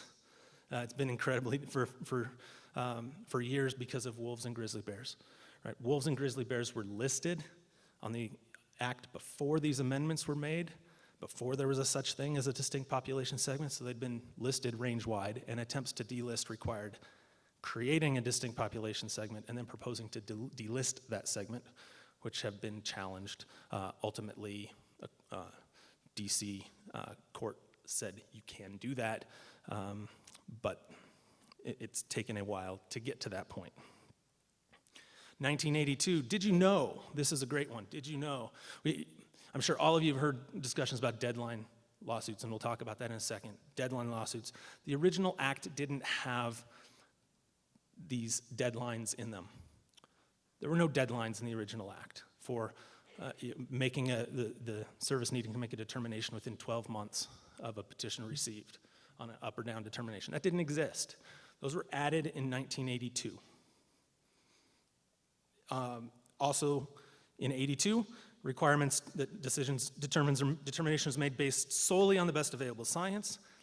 Also, the citizen suit provision that allows any citizen to challenge the listing determination. Effectively, this provision allowed for challenging the new delisting, delisting deadlines. So it created an avenue for what we know today now as the sue and settle, these settlement disputes. That's all because of these amendments in 82. And a couple other things on there that I won't go into detail about. 1988, the other substantive amendments, this is the last time the Endangered Species Act was reauthorized by Congress. It added emergency listing provision.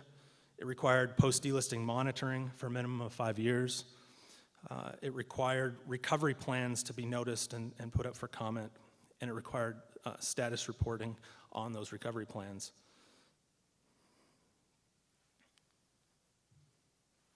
So I want to talk about some of the implementation challenges that have come about from some of these amendments that have happened over the years. And the big one that pops onto the page is litigation. From 2002 to 2015, and we're just talking deadline suits, what I'm talking about here are somebody submitted a petition to list a species, and the Fish and Wildlife Service didn't respond to it in the statutory time frame required. Deadline lawsuit. That's the only type of lawsuit I'm talking about here. 141 lawsuits involving 1,441 species in that period of time. Center for Biological Diversity and Wild Earth Guardians filed about half of those, and that half covered about 1,100 of the 1,400 species. The resolution of those, we say sue and settle, it's sue and settle for a reason. 72% of those lawsuits were resolved through negotiated settlement because there was a clear statutory violation. The service was unable to get to the petition in the time allotted, and so they violated the law. And they were going to lose if they litigated this. And so it resulted in settlements, right? There's another category of litigation as well, and it's the category in Wyoming that we're probably most familiar with. And it's these merits-based, the challenging of listing and delisting determinations, challenging consultations with federal agencies, challenging the sufficiency of 4D rules. I'd call it more of a merits-based. It's challenging, did the service adequately analyze its decision? Right? Did it make its a correct determination? Those are the cases that we're dealing with more in Wyoming around wolves and grizzly bears. But these deadline suits drive the vast majority of the litigation right now.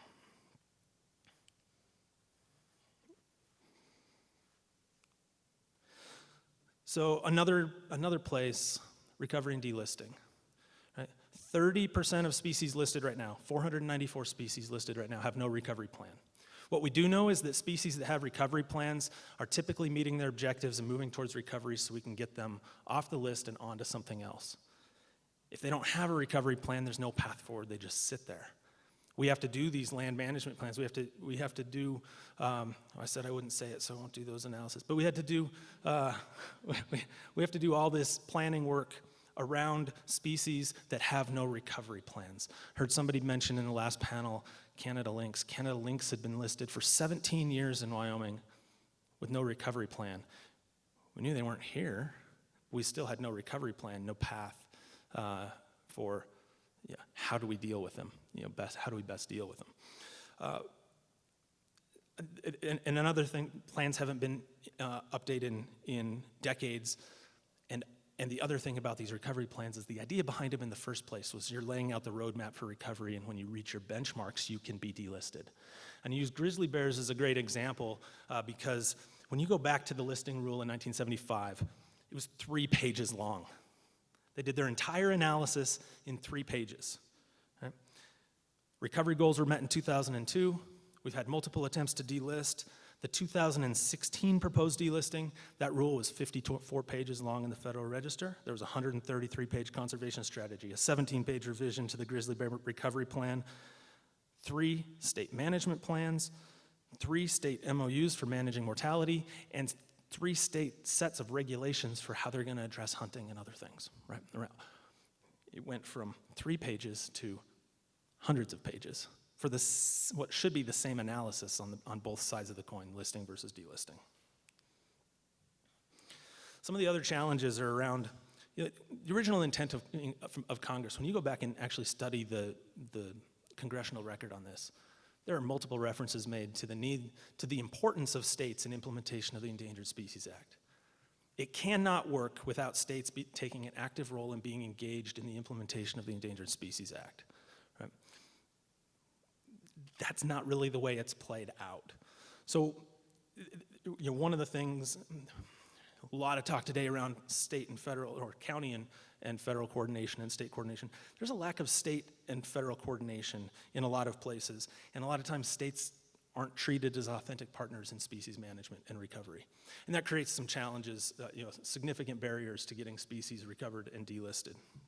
Another piece out there is the cost, the amount of money it takes to actually do this work and get species recovered, or what my preference would be is to not see them listed in the first place, is to have work done on the front end so you never have to see a species listed in the first place. So what kind of opportunities are there to address some of these concerns? So over the last several decades, I think I mentioned the last real substantive, there was a minor amendment made in 2004 dealing with Department of Defense, but the last real amendment, the reauthorization and amendments, were in 1988. Since that time, members of Congress have introduced hundreds of bills, literally hundreds of bills, seeking to amend the ESA or address specific species concerns. Almost all of those were introduced with no expectation of passage, right? They were political statements. There are folks very concerned back home about the way the act is working, and so their representative is trying to do right by their constituents and introduce a bill to fix that. But there was really no path. There were 2 notable exceptions to this. And this is why I point this out. In 30 years, there have been 2 times where we've seen attempts to amend the Endangered Species Act actually move a little bit. That's it. First was in 1997 with Senator Kemp Thorne's Endangered Species Recovery Act. That was a bipartisan bill. It passed the Senate EPW committee. It had White House support at a time when it was the Clinton administration in the White House, but there was White House support for it. It was Majority Leader Trent Lott who sought a number of amendments at the time to that bill and effectively killed it, wouldn't give it floor time, and so it killed that bill. Got out of committee, never made it to the floor. Next would have been in 2005 when Representative Pombo from California introduced the Threatened and Endangered Species Recovery Act. This one passed both the House Natural Resources Committee and the full House in 2005, and actually got 36 Democrats to support this bill, mostly Western Democrats from rural areas. Never got any traction in the Senate. That was it. So, it's been 14 years since the last real effort at endangered species modification. And then, most recently, there's an effort that has some traction out there, and it was started by Governor Meade, and I was really pleased to have the opportunity to work on this with him.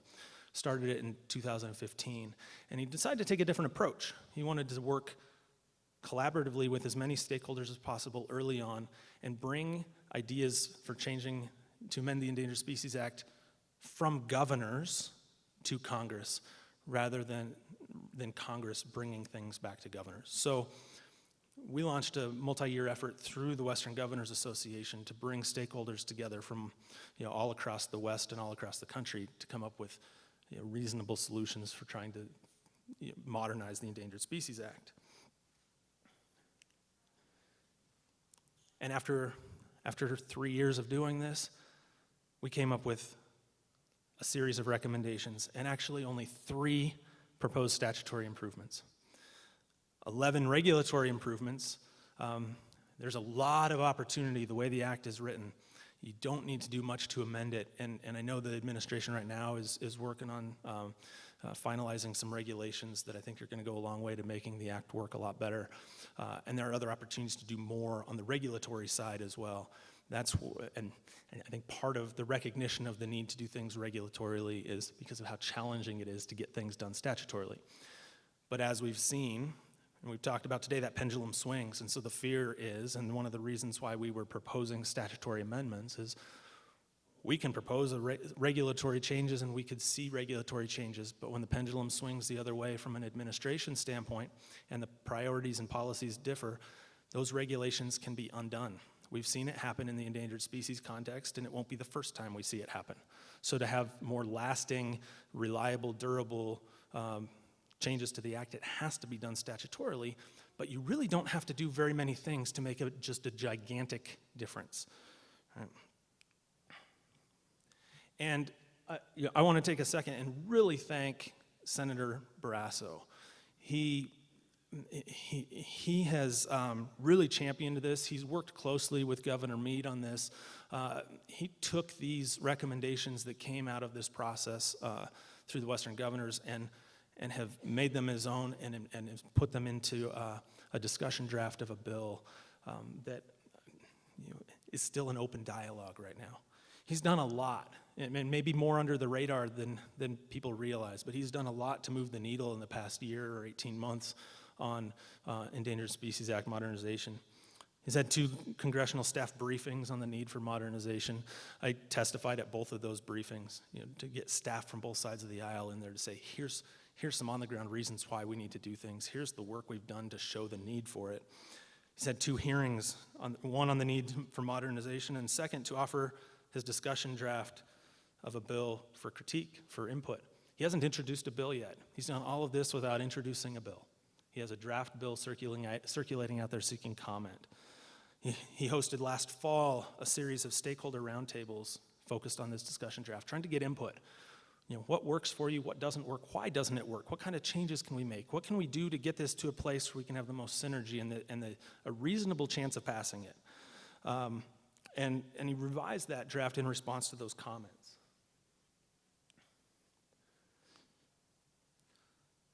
So here's what's just in general terms, here's what's in this discussion draft.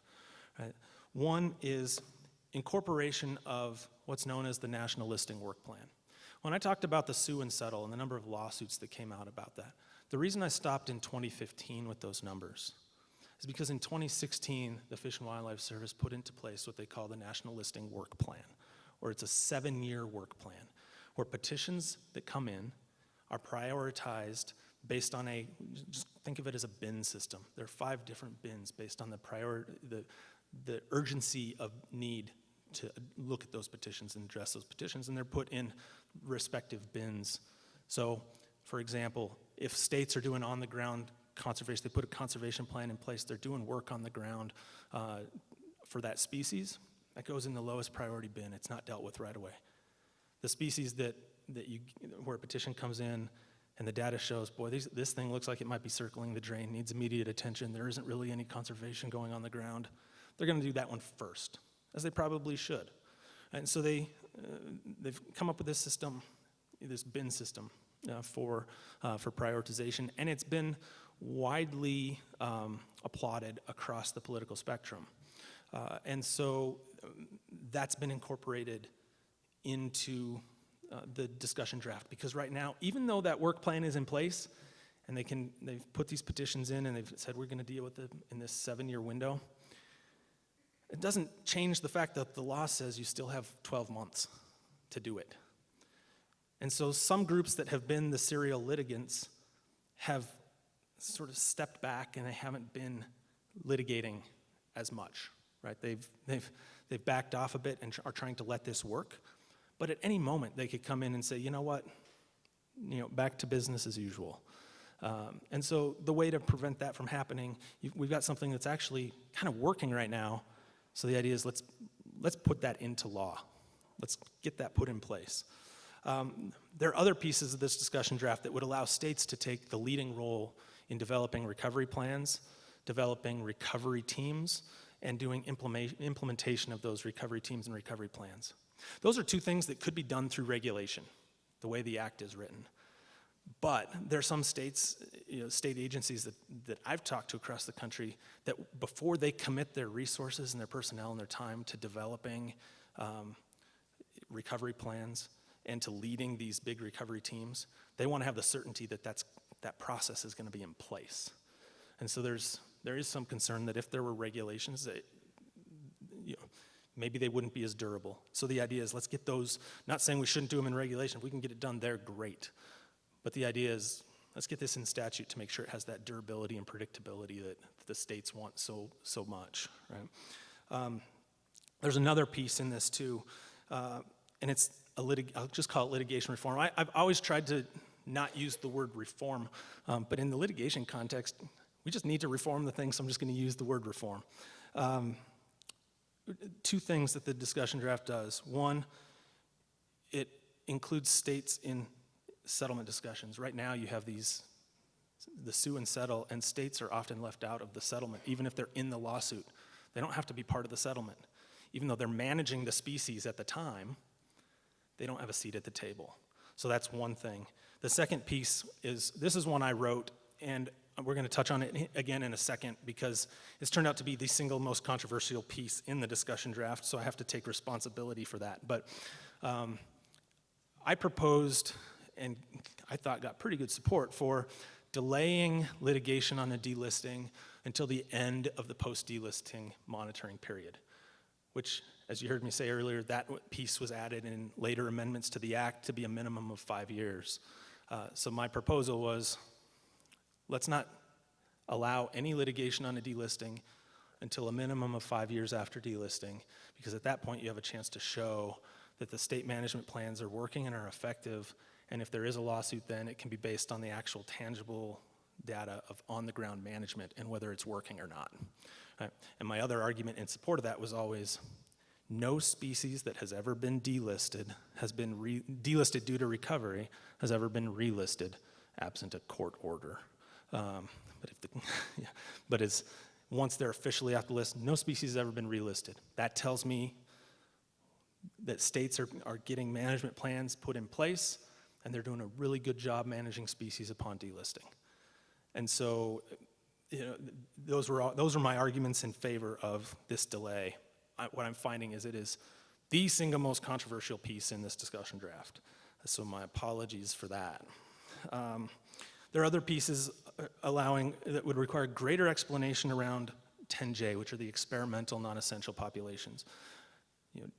Defining boundaries, including states in the discussion of what those boundaries might be, establishing right up front what the numbers of the experimental population might be, just a lot more certainty around what those populations might look like for folks on the ground.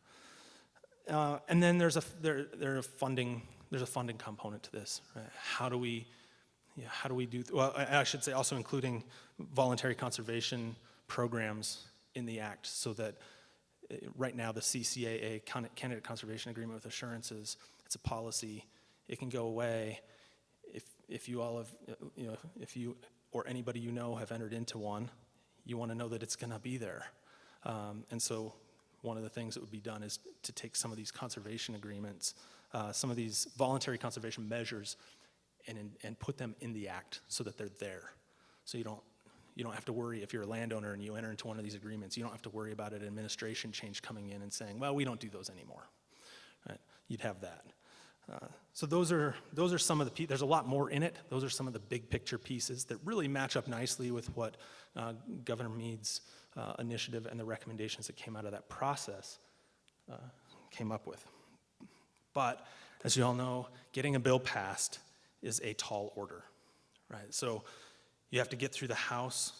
You have to get through the House Natural Resources Committee, pass the House with a simple majority, but the Senate's not the same. You have to get out of the Environment and Public Works Committee and pass the Senate with a 60-vote majority. Then you have to have your conference where the House and the Senate resolve any concerns or any differences between their bills. And then you got to have a presidential signature, and depending on the administration, maybe you need to have a veto-proof majority. So I just want to lay out some of the challenges. I mean, this sounds like, boy, we have a lot of synergy around some of the ideas, but here's some of the challenges we're facing to getting something like this passed. On the House side, Representative Grijalva chairs the House Natural Resources Committee. He also serves on an advisory board for the Center for Biological Diversity. So how likely is it, do you think, he's going to want to take up an Endangered Species Act bill? I'd say the chances are pretty close to zero, right? Huge, huge hurdle on the House side. That's the committee of jurisdiction over this. Without him being willing to introduce a bill, even give it a hearing, not introduce, but allowing it to get a hearing and potential vote, it's not going to get out of committee. It's not going to get to the floor. Even if it does pass, right now the Senate or the House has a Democratic majority of 37 seats, so it would require very strong Democratic support. And in some cases, even getting Republican support might be difficult because the bill isn't perceived as going far enough to getting enough changes to the act for some Republicans to feel comfortable supporting it. On the Senate side, there are their own challenges. EPW committee requires at least one Democrat to get the bill to pass. Right now, 3 of the Democrats on the committee are running for president of the United States in 2020. How likely is it that you're going to get that one vote when half of your minority membership is running for president? It's going to be really, really hard because that is from the environmental portfolio standpoint, that is a tough issue for a Democrat to go all in on and support changes to the act in an election cycle. Right. And then even if it gets out of committee, because in the Senate you need 60 votes, right now you still need at least 7 Democrats to support the bill. Are you going to be able to get that? It's going to be tough. I don't know if there's a path forward there or not. Plus, you also have limited floor time and maybe other priorities for majority leadership. So how do you, even if you get it out of committee, how do you get the floor time to get a vote to get ultimate passage on the Senate side? So it sounds pretty negative, right? Not a great chance. It's going to be hard. It's really going to be hard. Is there a path forward? First of all, the first thing I tell everybody is, yes, there actually is. Because one thing I can tell you is there are still a lot of people at the table having discussions about this discussion draft, and there are a lot of the right people at the table, and people aren't walking away yet. So it's still on the table. But people on both sides of the spectrum have to recognize they're not going to get everything they want. So is there a willingness to compromise? Like I said, strong opposition to that litigation reform language. But what I can tell you is some of the groups that have the strongest opposition to it also recognize the importance of it to some on the other side, and they're willing to work on compromise language to try and address the same thing a different way. Don't ask me what that is yet. None of us have been able to figure that out. We're working on that. Bipartisan support is going to be critical, which means there are centrist conservation groups. I like to think mine's one of them. I wouldn't have gone there if it weren't. They're essential to securing this support. If you're going to get Democratic support, they have to have the cover of some in the conservation community. That's the only way about it. And in order to get those groups support, one thing I have learned in the past several months, and I've learned a ton as I've gone through this, but it's been pretty elucidating in the past few months. The key to getting conservation group support is through the purse strings. Like, how much funding are you willing to put towards species recovery, both on the preventative side, sending money back to states, and also implementation of the act? Because without that piece, not one of the groups is going to be willing to come forward and support policy changes to the act, even though I can tell you with certainty that many of them want to see these policy changes made. They don't have membership that is easy to convince that it's the right thing to do. And so they need to have the incentive from that side is the funding piece. On the flip side, there has to be there have to be sufficient implementation improvements to maintain Republican support. And for Republicans to be able to say, okay, I can get behind funding support because you've given me enough on the implementation side, on the policy side. And so those are some of the discussions going on right now. How do we wed those two in a way that is mutually beneficial?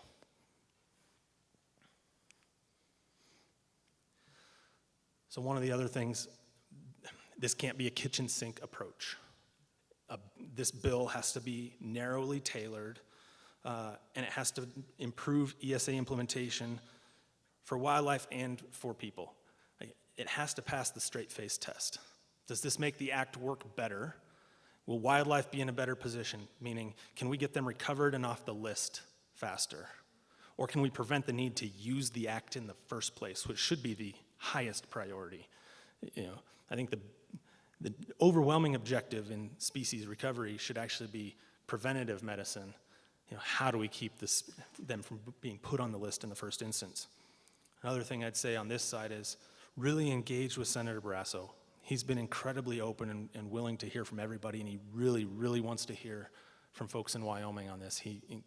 It's of paramount import to him that the citizens of Wyoming support what he's doing around ESA reform. And so I would suggest getting engaged there. I would also suggest having conversations with Governor Gordon and seeing if he wants to continue, if he wants to start working with Senator Barrasso. One thing I can tell you is there is a Western Governors Association resolution that I mentioned that talks about these potential changes. That resolution expires next year, and so it'll need a champion from a Western governor to keep that momentum going, and the other piece is, leveraging those relationships with governors and having a strong governor voice in support of this is going to be really important.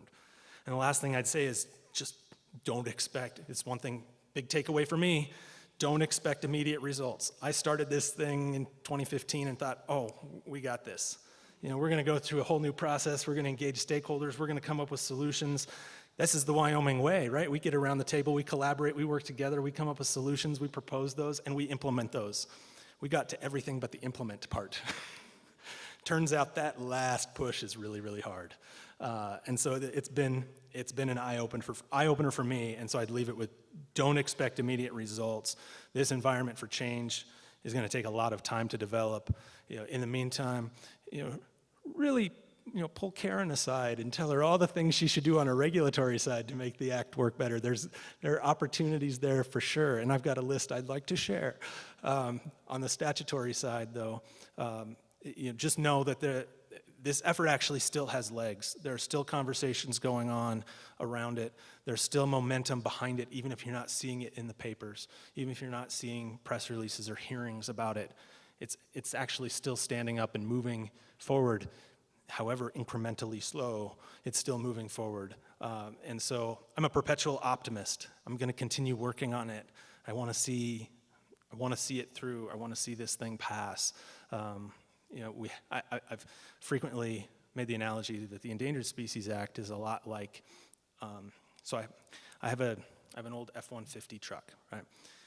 It's great, except it's got dented running boards and dents in the side and scratch. Actually, that's kind of what gives it the character and makes it really great. But the one thing I'd say is the Endangered Species Act is kind of like that. You bought it and we passed it, this shiny new thing that everybody loved, right? And then it went through a hailstorm, and then it took some door dings, and then it did all this stuff. So all the parts are still there, but it doesn't resemble what we really wanted it to be, what we thought we bought. And so we just need to put it into the shop. Every now and again you got to wax it, you got to wash it, you got to kick the dings out, maybe replace a panel, whatever. That's what we need with the Endangered Species Act, right? It needs a little tinkering around the edges, and we're going to keep moving on it. And so I'll take a few questions with any time I've got left. And there's no reason for this picture other than this is the biggest elk I ever killed, and I know it was like 8 months ago, but I show it at every presentation I ever give because I'm never going to shoot an elk this big again. So it has no bearing on the act at all, except it's not even a humble brag. I'm just flat out bragging about this thing. All right, any questions from anybody? What So it was somewhere in the west. I don't want to get too specific, not much more specific than that.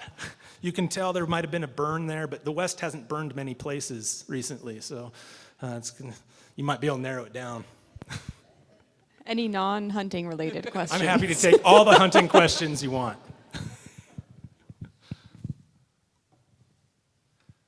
Jim, Rob has a question in the back there.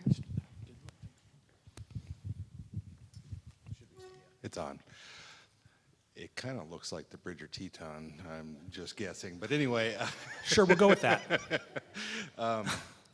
Not so much a question, but maybe something for thought in the effort for collaboration and help from the counties. As a wildlife biologist, I've worked with the Endangered Species Act quite a bit, and on our district, we of course have the grizzly bears and the wolves and all these species. But one of the definitions, or one of the words in the Endangered Species Act is to conserve. And in the definition section of the Endangered Species Act, conserve is defined as doing something for the benefit of these species. And I oftentimes look at our projects and look at the analyses for wildlife and that sort of thing, and not very often do we actually take those actions that are needed to do something to benefit the species. And I'll just talk about lynx, for example. Just the vegetation management that has to happen to create good lynx habitat in areas where the habitat is degraded due to maturity and stagnation or beetle kill or fire. So I think that's an aspect of the Endangered Species Act that often gets overlooked, is that action of conserving. I won't disagree with you. Any questions? While you're thinking of questions, I gotta go back to that one picture. Oh, here we go. All right. Any other questions for David? Oh, there's no follow-up. You're just putting it back up there. I thought there was another story. No. There's no story. No. Just admire. I'm 6'3". That's a big elk. 52-inch main beams. That was pretty solid. Hey, Colin can be bought. I knew you should have left. Thank you, David, so much for talking to us today about Thank you. ESA modernization.